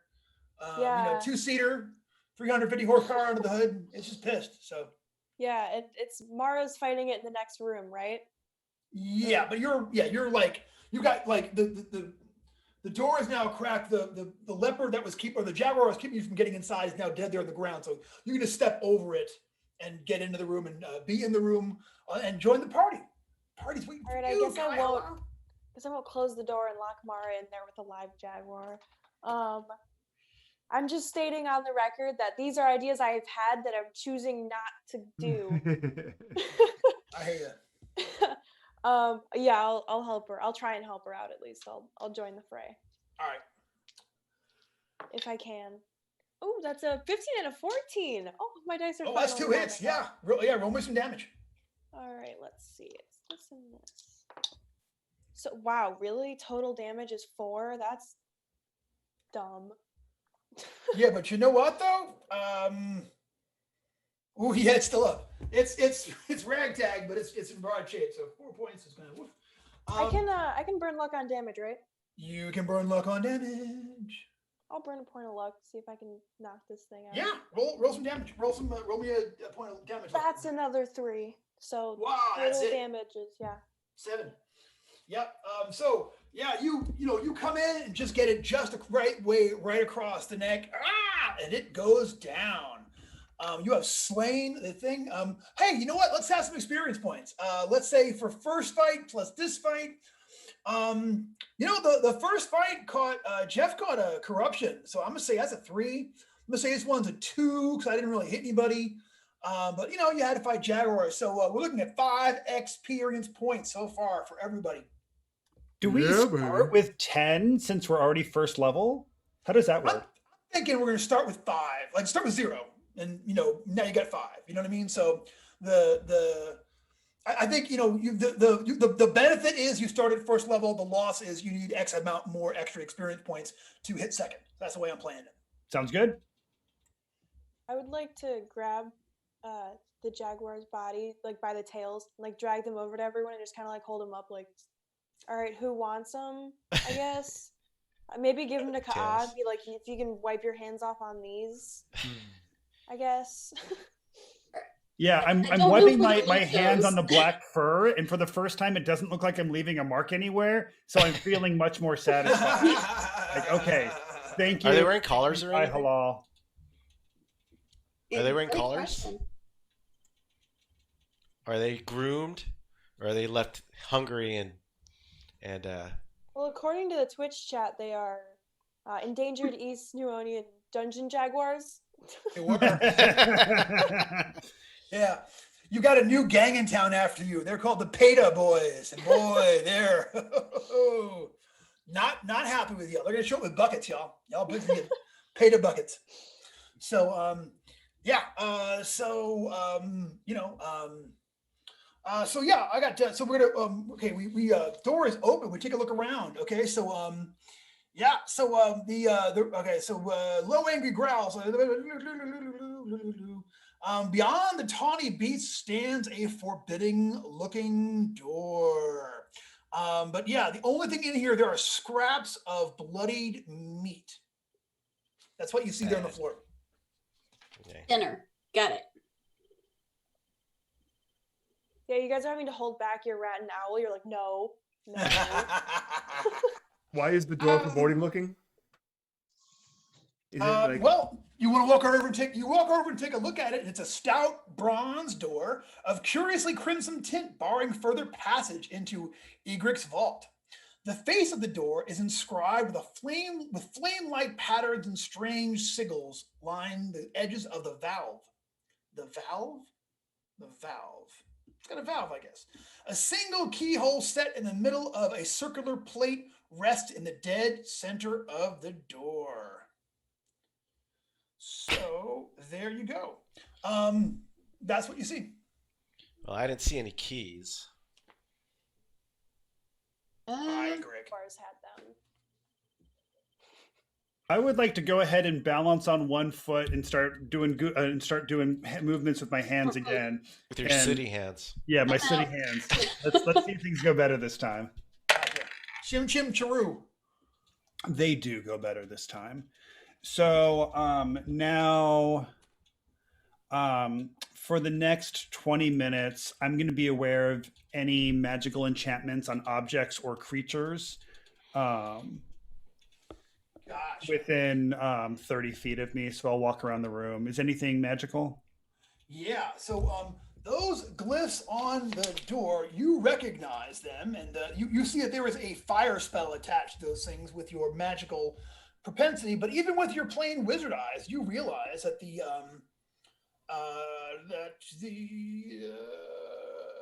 oh yeah, that's what you see. Yeah, so that is what you see. Yeah, there is a some kind of fire spell that is attached to that door there. that you got to be wary of, you think? Okay. I spread the word to my companions. Throwing a jaguar body up against it and letting it. I'm down to try.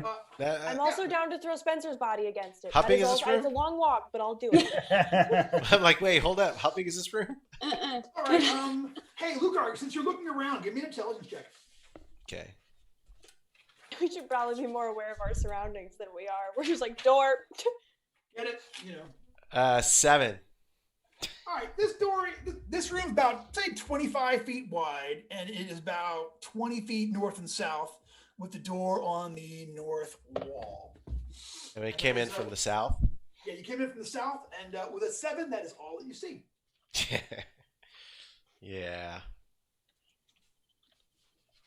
And I see Kai Hala with I see her motioning to throw these things at the door. I'm backing away from that door. Yeah. In fact, I might step out. Brendan, I'm going to hold the door open. I'm going to hold this door open. Or are they stone? The walls. Walls down here are stone. Yes. Well, that's good at least. I'm gonna look at Ka'a and be like, "Is this a good idea to throw the jaguar bodies? Like, what can you tell about this fire spell? Can I throw the jaguar bodies, or should I not throw the jaguar bodies?" I step back as far away as I possibly can and say, "It's a great idea. All right. Mog will protect you." Sensing the Eastern Lands humor What is this, in Mog? his voice. Oh, you Check mean on my other door. All right. So Kai Hala throws a jaguar. Wait, whoa. Hey, whoa. I was just asking if it was a good I was idea. asking if it was a good idea. Not so bad. I will say this: they weigh these jaguars probably weigh like 300 pounds each. So like it's a Yeah, I was going to say it's Jaguars are like 200 pound. Yeah, they're So big. it would be more of a drop than a throw. Yeah, more of a drop. If I were to do it. Yeah. So Hypothetically. yeah, you wouldn't be able to throw them very far. We could But I'm launch at the meat opposite scraps door, at by it. the way, holding it open. Yeah, you're at the vault door, keeping the vault door open, Lucarch. Gotcha. Mara's got a good point. What was Mara's point? We could launch the meat scraps at it. Oh, sure. There's plenty of Also yeah. work from more of a distance then instead Yeah. of just dropping Yeah. it. The meat scraps are all in the sort of like the center of the room. You pick up a meat scrap and you chunk it at the door. It plinks off of it and nothing happens.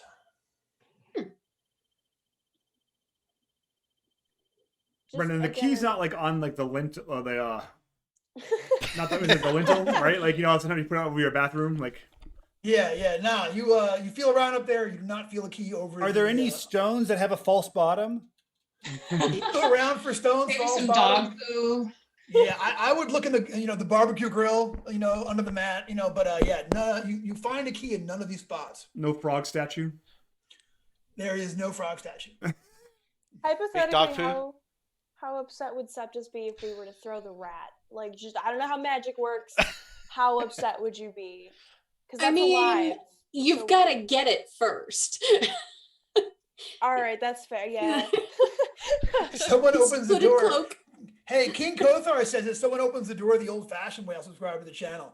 I don't know. Does that mean dynamite or? No, like barbarian lockpick or what? Or just go up and turn the old-fashioned way. I think it's just turning the handle, right? Like. Yeah. What if what if the spell only goes off if you like try to pick the lock, but if you just turn the knob, it's fine.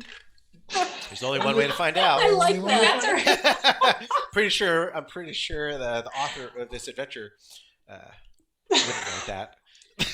Yeah. I don't know. I can't speak for the great Mr. Curtis, but there you are. So what do we do? I'm not very good at detecting traps. I could Okay at try. picking locks. I mean, if we all went up and took a look at it together. All right, I'll help.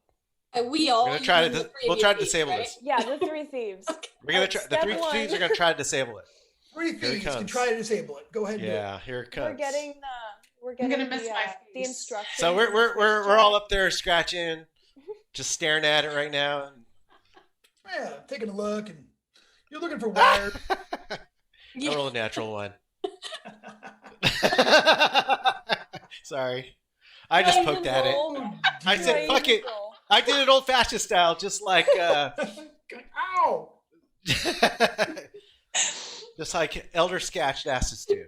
No pressure, man. Wait, Skatch said that? Why did you listen to him? Oh, no, it was King Kothar. What do the rest of y'all roll? King Mara and, I rolled a 4, which is a 6 I didn't with even my realize plus. we were rolling yet. So let me. All right, Kai, it comes to you. That is we're doing fine traps. That's a 16. Yeah, you are fairly certain. You know what? No, yeah. Let me see if it's actually. Make sure I don't. I really miss Anatole. I know, right? Yeah. Anatole will be all over it. Yeah. You think that those you think that the runes are, you got a 15. So I will say that you think that the runes are definitely magical. There's definitely some kind of magical defense there, but you're not sure that it's actually going to be caused by picking the lock. You're not sure that the picking the lock itself is going to actually cause the problem. Right.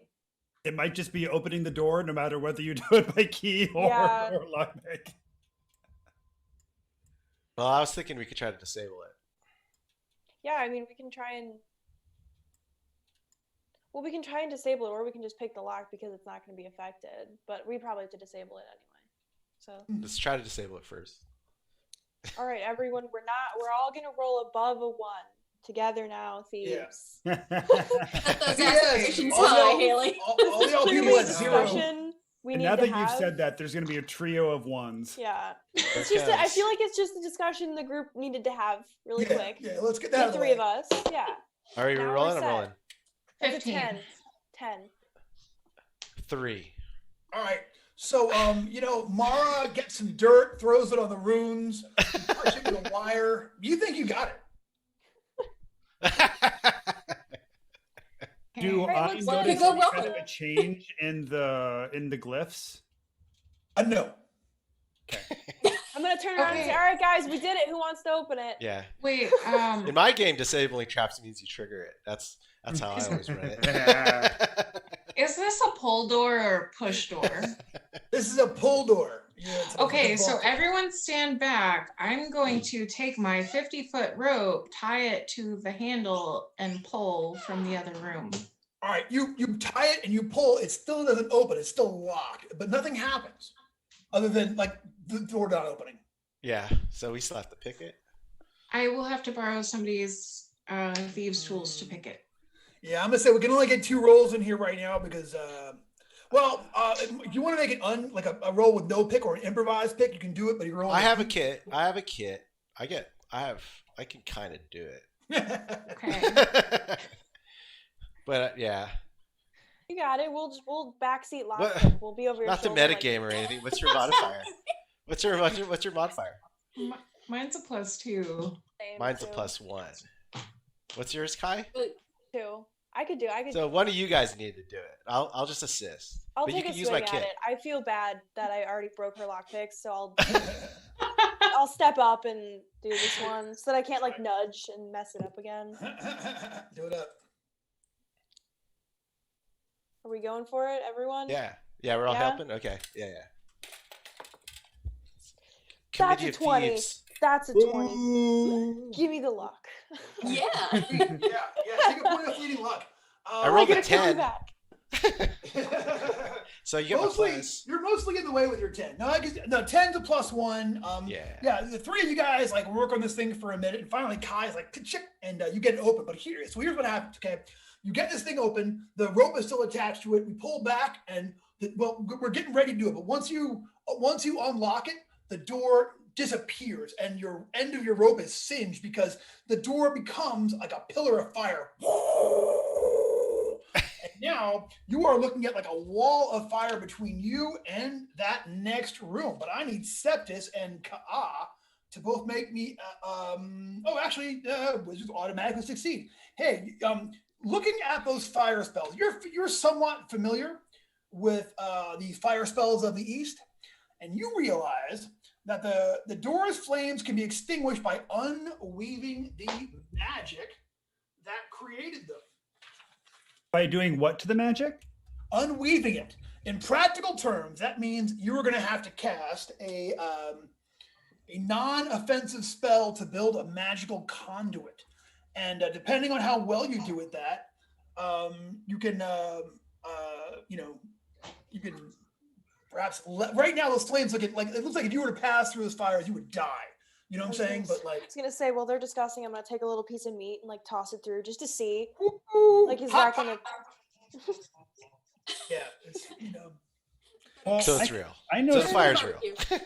I know some non-combat That smells spells, so I'm going to go ahead and pull out my pendulum and start to kind of turn it back and forth, so that I cast the powerful spell known as cantrip.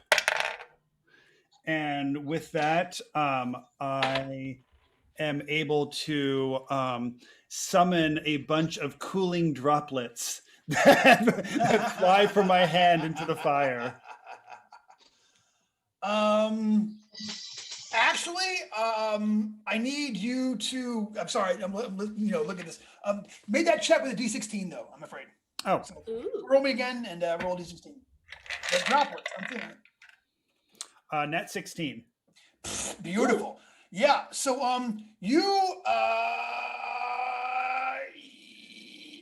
Oh, okay. All right. I see. I missed it. So your first roll stands, and you have reduced the fire by like significantly with that spell, and with the you've now created the conduit, and you have now lessened that fire there. It's still there, but it looks very much diminished. Does it look like something that he needs to continue working on, or should Septus assist? Septus can assist, but you will also have to create a conduit as well, a separate conduit. Okay. So you would have to make a non-combat spell and cast that, and you're looking at rolling a D16 for it rather than a D20. Would the cookie help Jeff's at all? Also, Tony is right. I lost cantrip earlier. But I have other non-combat spells. I could have done that with Ekam's Mystical Mask as well. So can we just retcon and say that with that?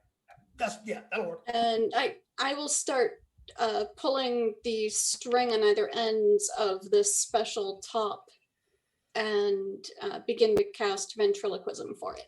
And you're gonna put a point of fleeting luck on that, possibly? Me? I'm gonna put it on Jeff's, but we'll see who does better, I guess. Okay. So first, go ahead and make your check there. D16, create the conduit. We have no conduit. There's no conduit to be seen here. And Okay, gotcha. clearly this toy is defective.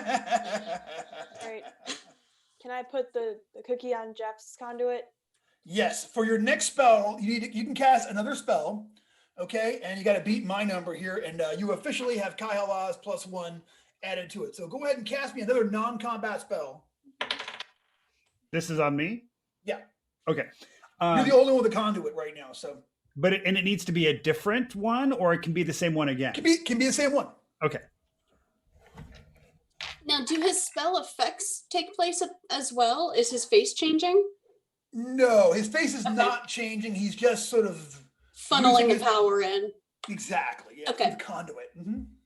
Okay. With the point of luck, I have a 14. Okay, so the flames diminish yet again, and they become much, much, much smaller. It still looks like it would burn you, but it's perhaps a survivable burn at this point. Are they low enough that you could maybe dive over them, Brendan, or are they still kind of encompassing the doorway but just lessened intensity? You think you could dive through? You might get a bit singed, but if you were slick, i.e., made a very good reflex save, you could say maybe avoid the bulk of that damage. Am I the only one picturing like the beaded curtain with just fiery hot flame coming off the beads? Yeah. I was. Also very 70s. Should I try casting a third time? Is this just a cast until the fire's gone kind of thing, you guys think? Yeah, I don't know if I could jump through a thing. I will say, actually, Jeff, give me a wheelhouse check. D20, add your intelligence level and your character level and your intelligence modifier.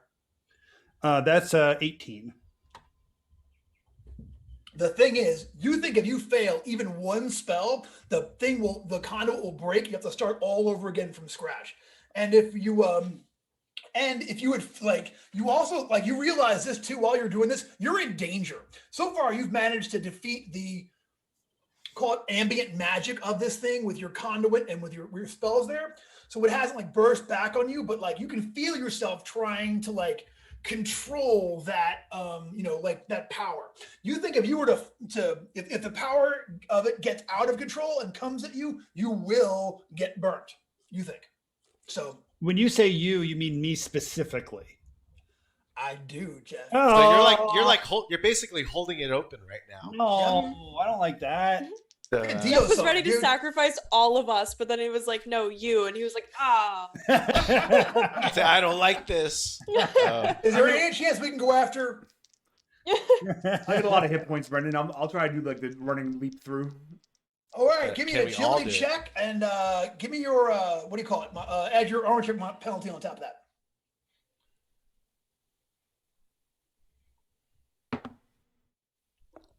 7.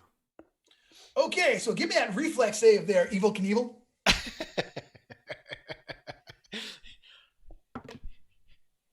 15. He didn't quite clear it, did he? Actually, you are gonna you go through pretty quick.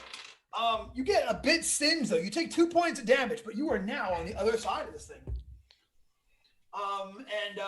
You look behind you and still see the fires are there. And here's what you see.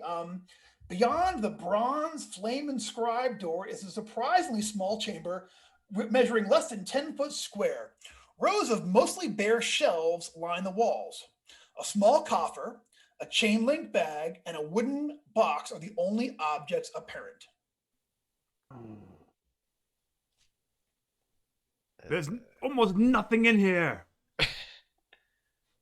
You're muted, Jen.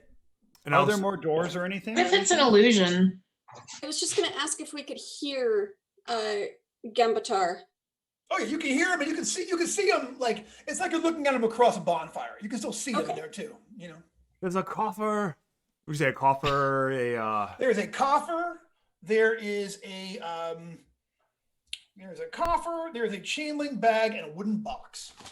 Throw them out. Are there more doors? Good one. I stick my hand throw them through.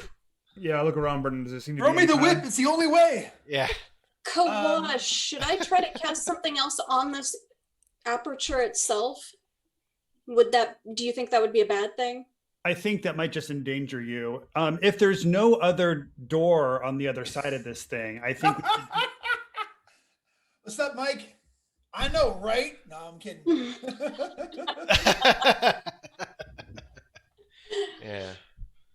If there's no other door on the other side of this, I don't think we need to worry about getting the rest of us through this fire trap. I think we just need to try to get the stuff that's there back through. Is that true, Brendan? There's no other door on the other side? Toss it through, Gambatar. Secret doors? Yeah. Secret doors? Should jump through. There could be a secret door. Who knows? I say you throw it through. I don't even want to touch these things yet, Brendan, just in case there is a trap on them. I'm gonna really look around the room. Yeah. Okay, here's what you see when you give the room a really good look. Give me an intelligence check. Each one you add your intelligence bar on top. And also, Brendan, while you're looking at this might be helpful. I'm also going to be looking through the bonfire as well. I still have detect magic for the next 20 minutes, so I'm also looking through to see if there's any glowing magic, anything from that room. Gotcha. 13. Range of 30 feet. Yeah. You're well within range. Right now, you don't see anything in particular. Okay. That way, Okay. I got 13 for that intelligence. You got a 13 for your intelligence check. All right. The one thing you notice is that on all these shelves here, there's a thick layer of dust, but you can see where there are spots in the dust where there were clearly other things that were on here that have recently, very recently, been removed. Someone's beating up here. Or since he's showing them off, they're now up in the party. I will, with each one that I grab, be ready to dive through again just in case, because I don't know if there's, you know what I mean? I'm not really thievy, so I'm just gonna I'll take one of the things off the shelf and getting ready to I'll start with the coffer. No, I'm kidding. All right, no, you take the coffer off, and you're good, and nothing happens. Is there anything in it that's even worthwhile? You open it up. Open it, yeah. Take a look. Yeah. Why, it's funny you should ask. You open up the coffer. Here is what you see. Arrow shooting at your face. Inside of blades, there, cutting your fingers. there is a bed of ebony satin in the interior, and inside there, in a special purpose-built little trough inside the ebony sash, is in fact a jeweled key. Ooh. This is what you guys were. This is like the that this is what you heard was the item here for sale. This is what you were after was the key that was called to you the key of the unwitnessed sisterhood, nestled in a bed of ebony satin. All right, There's so no way this is this easy. There is no way. There's a wall of fire. I don't know if I'd call it easy. His butt is still like smoldering. I don't know. Oh, it's like has like sweat dripping down his face as he's like trying to hold this spell in place. All right, I'm like kicking the jaguar. Like this is too easy. We've been getting along, but I don't trust him totally. So if I were to throw this thing out, I don't want the wall of flame to reappear. So I will hold this on my person. All right. But I bag or something, backpack or something. Yeah, I'm gonna put it in my little satchel, and then I'll take the other two and I'll toss those through. The other two, okay. Give me a luck check for the first one. Let's say it's the wooden case. Yes. All right. I made it on the die, like 12 on 12. So the wooden case catches up fire and takes some fire damage, but it doesn't get incinerated in the fire. It's like. So the case takes some burn damage from going through the flames, even lowered as they are. Much like Kawa's robes. Yeah. I was just saying, it just looks like I've been holding the box. And the chainmail. Right there with you. If it's a chainmail bag, can I see the interior of what's in there? Yeah, you hold it up to the light, which is streaming in from behind. Yeah, it's like that. And there's a coinage in here. Fundage. All right, I'll put that. I'm not worried about that melted too much. I'll toss that through, and then I'll follow it.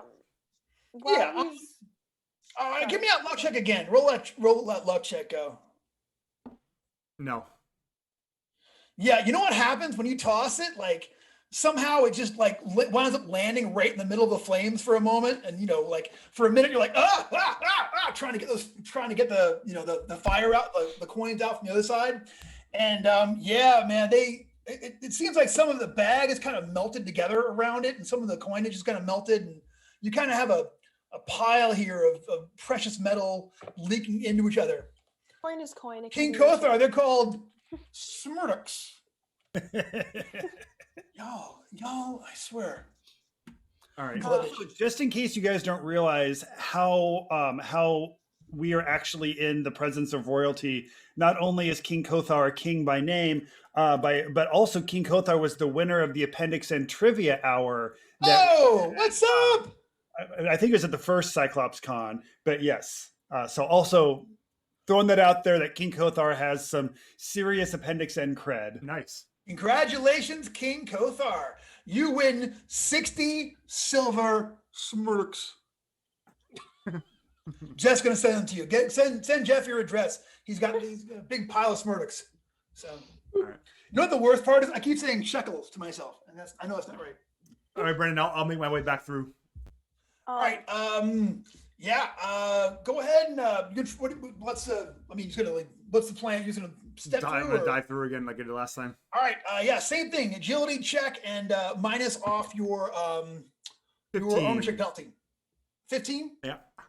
I gotta respect the 15. I'm gonna say with a 15, you leap through, taking only the most minor of damage. You take 1 point of flame damage from passing through on the other side.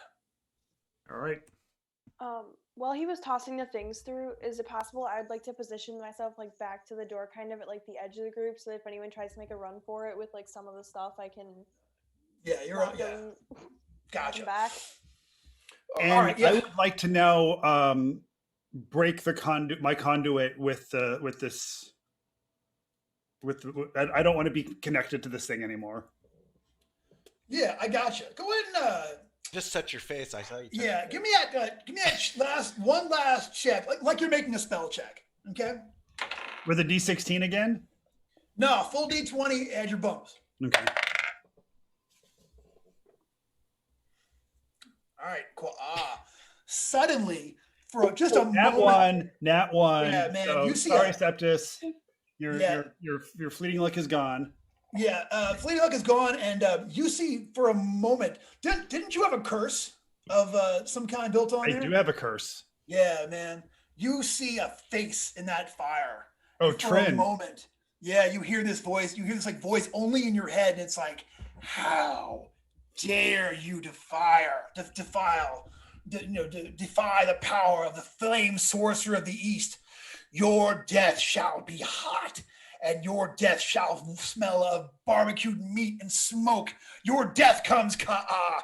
We can see you. Every fire watches. Every flame hears your every thought. You will die in fire, Ka'a.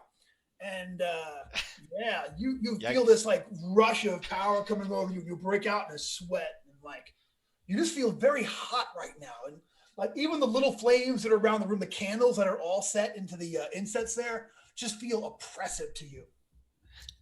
Hear me out. This could be a good thing. You can only die by fire. That's true. If I'm cursed to die by flame or silver, combat. Bring that silver dagger, you know. I'm just saying. That's a good point. Good point. Throwing in all the juxtapositions for Brendan.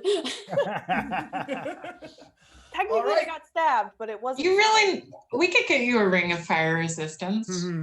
That should be easy. Yeah. So much magical treasure in Lankhmar. Yeah, Brendan, where's the magic shop?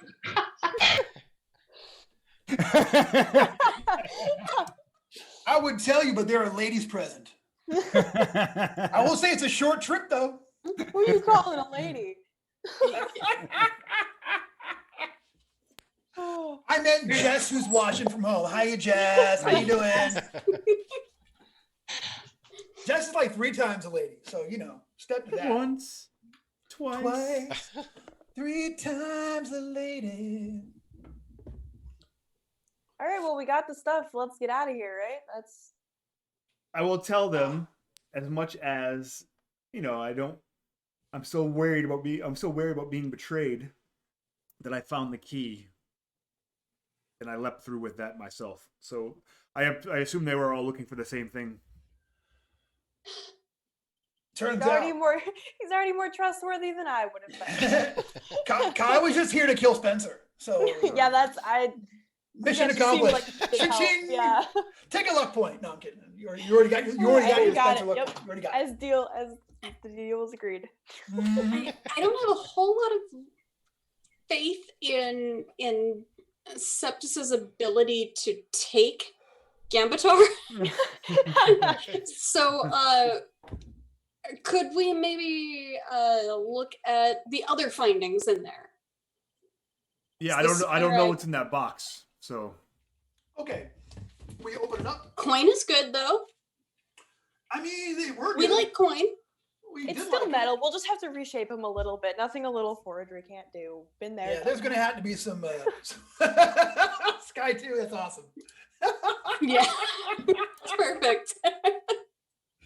He's got a pop-up shop out on the street of merchants.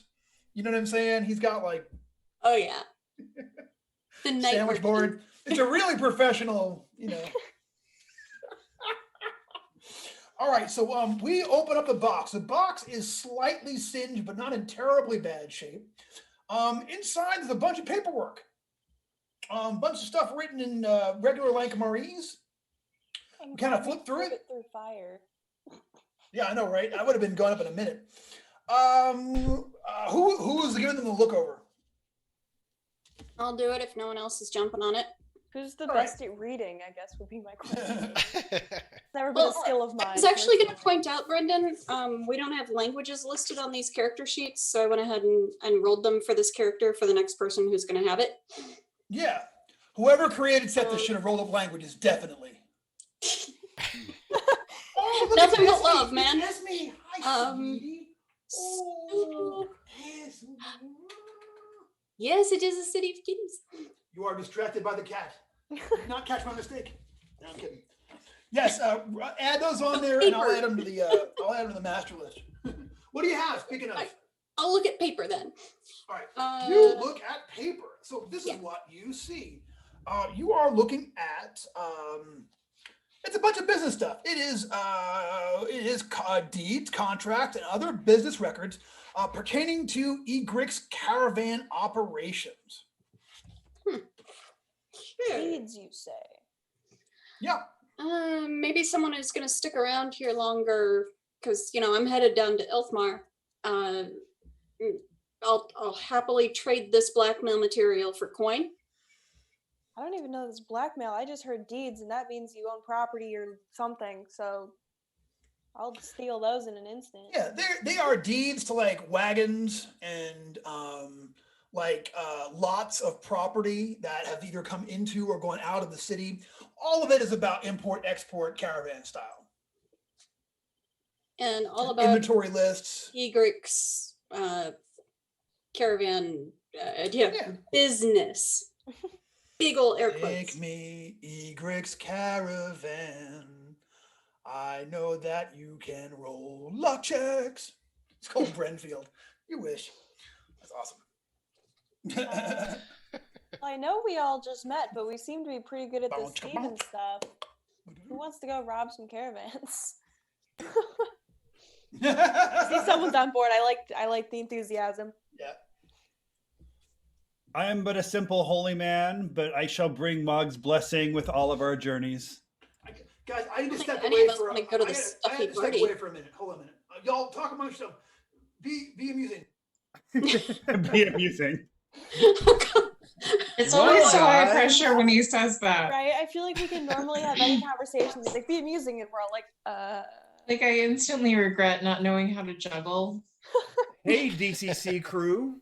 It's our long-standing GaryCon tradition to have our Saturday night hangout, which we refer to as the cultural exchange, where we usually would share all of our local beer and maybe some other treats. And since we can't have a physical GaryCon, I thought it would be fun to do it online.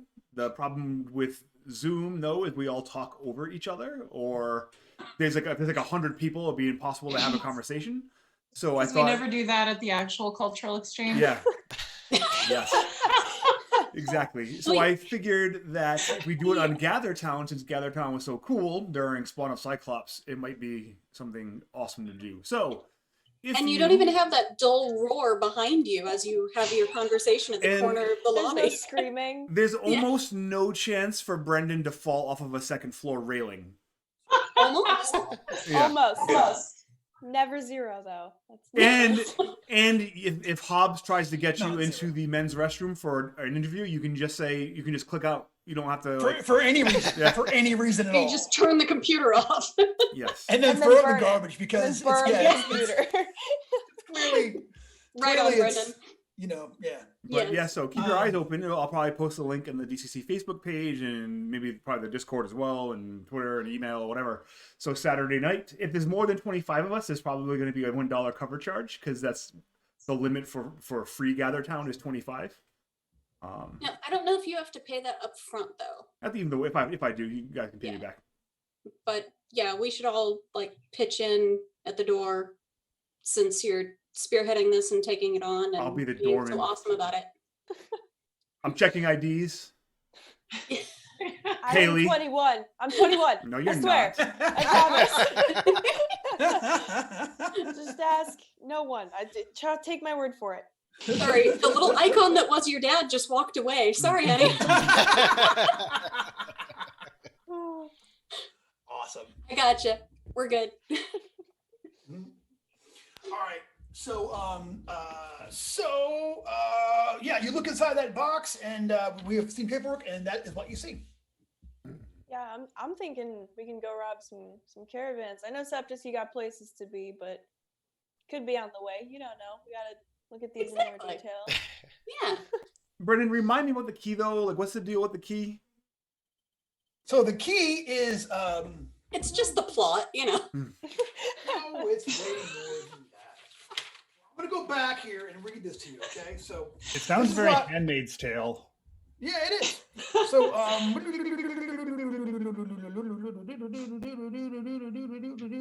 The so-called key of unwitnessed sisterhood.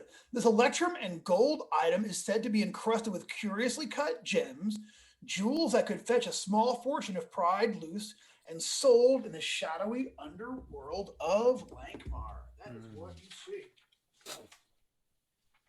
No, I don't really know. I mean, I'm new here. Do any of you know a place where we can fence this? Yeah, I'll tell you what. Since you're actually taking a look at it, give me a DC 10 intelligence check for the key. No. Also, does it appear to be a functional key, or does it appear to more be like a decorative object? Yeah. Do you take a look at it? Sure. All right. Give me an intelligence check. Come on, not a 1. Okay, cool. It's not a 1, but It it's is a only 2, though. a 6. I'm sorry. Yeah, it's 8. an 8. Yeah. It looks fancy and everything, but Hey, do touch the key, Jeremy. Is that anybody else since we're looking at it? Yeah, I'll look Now at it. now it's all sooty, so now it's got like soot stains all over it. I was gonna say, Yeah, I like to see- snatch it out of his sooty hands, and I'd like take a to see look what at it. gems are on it while Wash your hands. looking over his shoulder, kind All of. right. So Kai and Lukark's holding it, and Kai is checking it out too. Man, you know what? Like, you quickly realize that the key is an item composed of 3 interlocked parts. It looks like it breaks apart. Like not breaks apart. Like you can disassemble it. You know. I'm gonna in Puzzle. Desert Talk say to Ka, I get one part, you get the other part. We pick one more person, and then just in Desert Talk, hypothetically speaking. I say in Desert Talk,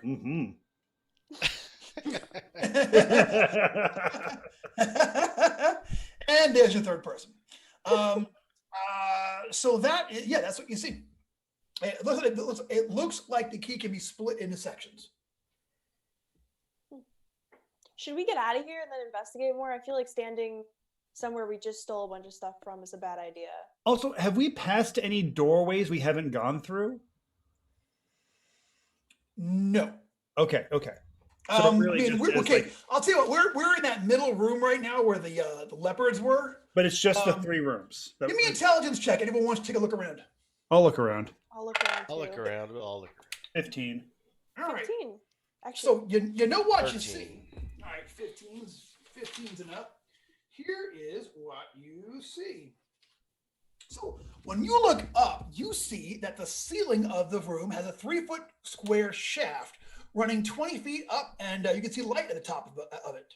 So the bottom of the shaft is 10 feet above the floor, and there's a metal grate at the top of it. Ah. I feel as though that leads to party, and that's a bad idea for us. Oh, that's a good idea. Yeah, you say light. Wasn't it a nighttime party? Yep, nighttime party. That seems like a horrible plan. I You mean, hear anything coming from up there? Give me a luck check. Roll low. Ugh. Ooh, I did it. Yeah, it is actually weirdly quiet up there. Like you're not hearing, like you're hearing more party sounds coming from the other room, even through the magically ensconced door, than you're hearing from the top of the shaft. So it's busier the normal way in, right? So Yeah, the normal way in seems busier than whatever this is leading to. I could And it- climb sheer surfaces up there and just take a look, but I don't love the idea of it. I feel like If- we're ahead right now, and we know the exit. Like, we got the treasure. how we large know are the? exit? You said it's a grate opening. How large are the openings in the grate itself? I will say they are very narrow enough where you would have to someone with a small hand could maybe slip their hand through and get it Okay. through one of the holes in the grate there. And I'm sorry, I apologize. There's a shaft and then a grate, or the grate's in the ceiling? No, the shaft, it goes up to the grate. Okay. Yeah, so the shaft, the ceiling is 10 feet up, 3-foot shaft begins there, goes up about maybe 20 feet, and then the grate is at the very top of that. Think of an upside down funnel, Jeff. Yeah. Can we see if there are any handholds in the shaft? You don't see any handholds in the thing. It's a great. Do you think I could throw a? Do you think I could throw a grapple up to the grate and have it hooked? You think it would just bang off something and not come down? You don't. It can't go up and hook on anything. You would just bang off the inside. But if I got up there and then hooked it, would I? Well, you know what? I'll climb up. Again, I would like to point out we have what we came for and know where the exit is. Are you sure this is not a better exit? It could be, but it also could be worse. I'm just saying holding- we know what to expect. Who's holding onto the key right now? Hey, we're indoors. Who are you pointing to, Dak? I had given it to you so you could look at it, and then whoever you maybe gave it to. I think I was looking over his shoulder. I thought you still had it. I'm not looking at the Twitch stream, so I don't know who you're pointing at. I'm looking at the Zoom. This is and all of our Zoom windows. It's Tim. Oh, I'm sorry. Yeah. I gave it to Jeff to see if Jeff.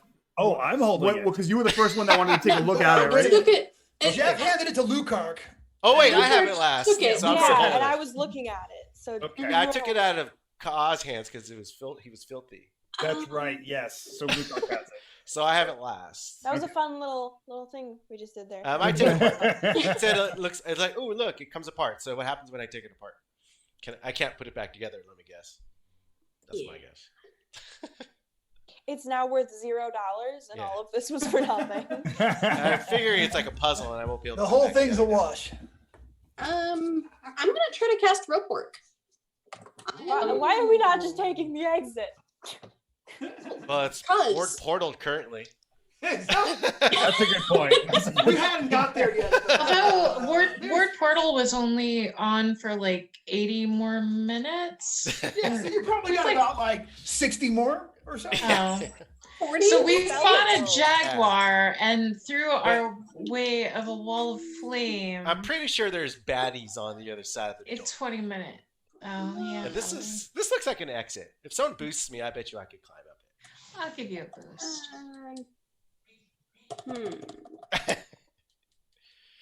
So how'd you do? Are you going to cast rope work? Or is she just if Septus is just gonna cast rope work, then that makes it easy. I mean, we can climb it without magic. I cast, but it wasn't like spectacular or anything. So I'm going to go ahead and guess that you have a 100-foot length of rope now appeared. Yeah, the image of rope. It's like I'm looking at the grate, and then I look down, and this rope just explodes into being. Gotcha. Awesome. But it doesn't go up anywhere. I was gonna try to send the mouse, the rat up there. If you want to put it on my shoulder, I'm pretty good at climbing. What about walls. Bama? Can I have Bama fly? Well, but Bama can't really tie anything up there. Yeah, he couldn't. It would be really hard. Like a 20-foot like vertical. Like you want a hummingbird for that kind of action. Yeah, that's why I was asking how big the openings and the grates were, because I was just gonna ask you to send your owl up there first. No. I don't mind climbing. If we're gonna investigate this, why don't you put your rat on my shoulder and I can climb up there, and then we can send the rat through the grate to investigate what's above. If we're gonna do this, good we're call. gonna do it right. Okay. All right. So who's climbing? I'm pretty good at climbing. All right. Give me someone. I'm assuming someone can boost up Kai Hala, who can climb up the interior of the shaft. I got a 16 strength. I can boost pretty easy. All right. We're not even going to roll for that. We're just going to say that it happens, and you guys make your way. But you can give me that climb check. This is a key. Pick the end of the rope. Unless you already have one.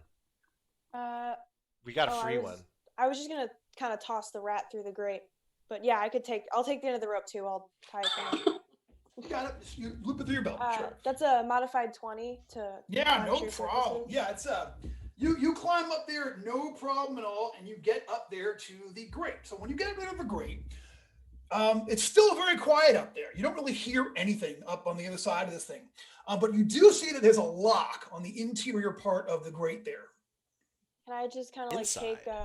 take the rat and hold him up so he like his little head just kind of pokes through, you know? Sure. Yeah. Your rat pops its head through and it goes around in there and scrabbles around for a while and comes back down. Telepathic communication? It comes Yeah, I'm gonna make you play the rat there. Oh, I can't Come wait on, to play the Minotus. rat. Yeah. He says, okay, lots of food, no people. I smell something good. Oh, wait. Cheese, wine, grain, bread. Yeah. Yeah. It's we got ratatouille here. Good. It's good. It's a good place. It's quiet. There's enough food. Oh. We can live up here. The And boss we the will boss fit up- says that we all deserve some fleeting luck. Did Manly Mike Curtis? Okay, if Manly Mike says so, everyone's getting a point of fleeting luck for this action here and such. Ooh. I can't not. Oh, I ate all my cookies. Well, then I guess No, I'll find something. This here. is now my fleeting luck token. Don't eat it. For goodness sakes. Yeah. Thank you, Mr. Curtis. Yeah, so the rat comes back down and like lands on Akai's shoulder and is like, there's plenty of food. We could live in there for weeks. And we'll fit. Pick it. A lot of Open you it. will fit up there. Oh, Can you ask him a question if I like Okay. not yell down to you, but if I like, can you ask him Just a talk to the question for mouse. me? Can I talk to the rat? All you like. Yeah. I'm gonna ask him like, do you see any clothes like that we could wear, like chef uniforms maybe? Except Mr. Rat goes, person is talking.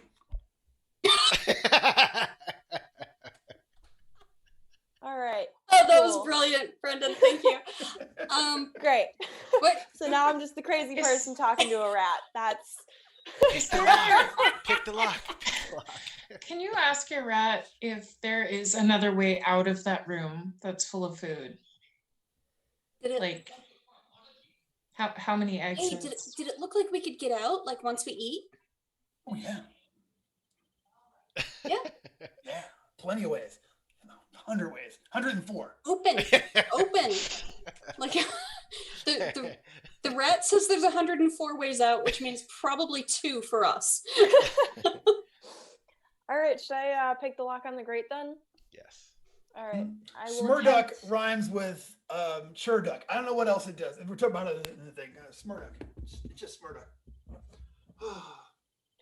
All right. So are you going to pick the lock? Did I hear that right? I'm gonna attempt to. I All make right, I no wanna see you do it. promises. I want to see you do it. What's my bonus? 17. Oh yeah. You know, like you gotta like put like your legs up like it's the one side, and you're up here and you're like working on it and such. But yeah, you get that thing popped open. You get the lock undone. I like dropped a rat down to Septus. Like, I'm gonna catch him. It can climb walls. Down the rope. I mean, yeah, down the rope Yeah, would be all right. perfect. Yeah, it'll scooch down there. All right, yeah. No Then problem. I'll climb up and tie the rope to something that will All right. hold. You find yourself in a pantry up there. Okay. There's plenty of food. There are cream cheeses. There's boxes of grains and cereals. It looks like it's been pretty well like ransacked in the manner of cooks that are preparing for a huge party. Ransacked, not like tossed. You know what I'm saying? So like there are open jars of stuff, and there's plenty of there's a big jar of parsley, and but you only see one door out of here. I was gonna say, let me guess, one exit. Yeah, one exit. All right. Well, I'll tie the rope to whatever seems sturdy enough to hold people, and I'll hold. There's a rack you can attach. You can attach it to and put it down there in the shaft. The rest of y'all gonna climb up? Yeah.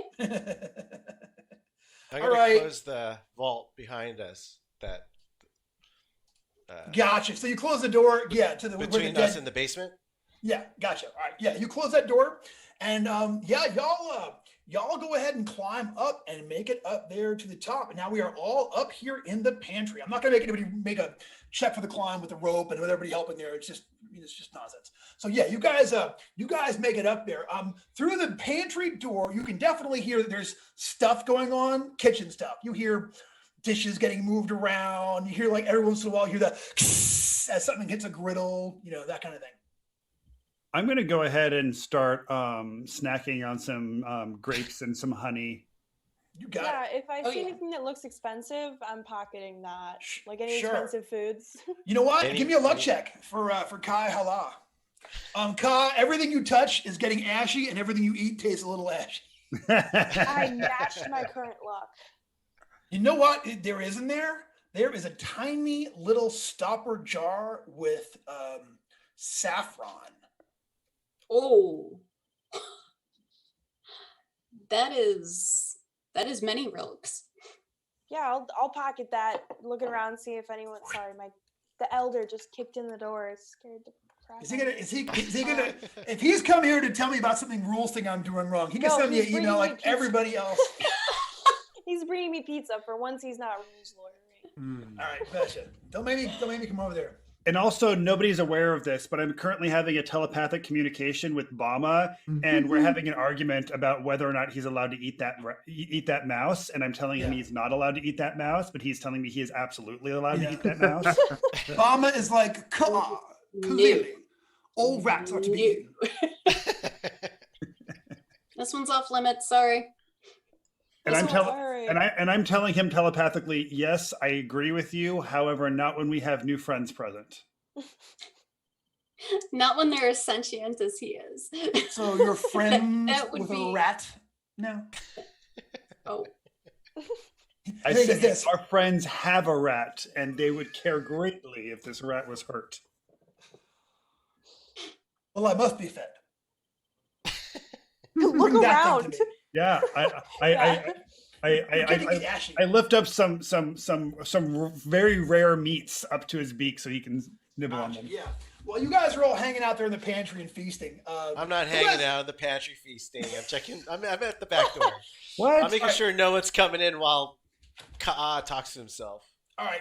Yeah. So you take a look outside there, and yeah, you guys find yourself in the pantry. And, yeah, I'm mumbling like I'm not sure I want to partner up with these guys. I don't know what they're doing. Except for maybe Gambatar. He seems kind of serious. Yeah. So what do we? Okay. So we are all in here. What do we do as far as like leaving? I'm checking to see if anyone. And is this like there's a door out of the pantry? There's a door that leads out of the pantry. Yes. And can we see through it? Does it have a way? Can we see? Is there like a window or something? No. I bet Do you I hear anything on the other side? Anything. Yeah, you clearly hear kitchen noises. You hear dishes getting moved around, the slosh of water, the occasional of food on the grill. It doesn't sound like super loud. I mean, at this point, it's very, very late. So there's probably not a lot of folks in the kitchen, but but there is movement going on in there.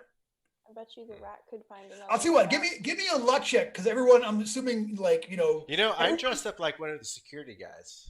Yes, you are. Francis Benison. Ah! Francis Benison. Oh, that was awesome. That was awesome. All right. Yeah, you are dressed like a security guard. Did you get hit during the fight? I have not been hit. All right. And you made your disguise roll, so you have hidden the bloodstain that the robe took. Yeah. So yeah, and you even took the little boutonniere. So yeah. So I'll take a peek, see if it's clear. You open it up. There are not a lot of people like in there. There are like 3 people in the kitchen who are working. There is clearly a door that's leading into the inner working, like into the party and such. There's something going on out there, and you hear someone like there's like a voices. Someone's like, it's just stuck. It won't open. So there's also a door that leads from here back into the alley, like where the garbage cans are, and like the Okay, I'm going to play this. How many guys are in the kitchen? There are 3 people in the kitchen. And they're just like cooks and stuff? Yeah, 2 of them are working, like one guy's working the grill, there's a guy washing dishes, and somebody else is literally sitting there just eating he's got like a giant tray of canapes and is just eating them one at a time while he's smoking a cigarette. I say I duck back in. I say we just act like we work here and we just walk out the back door. Mm-hmm. Or I could play the security guard kicking you guys. Hey, what are you doing here? Get out of here. And kick you out the back door.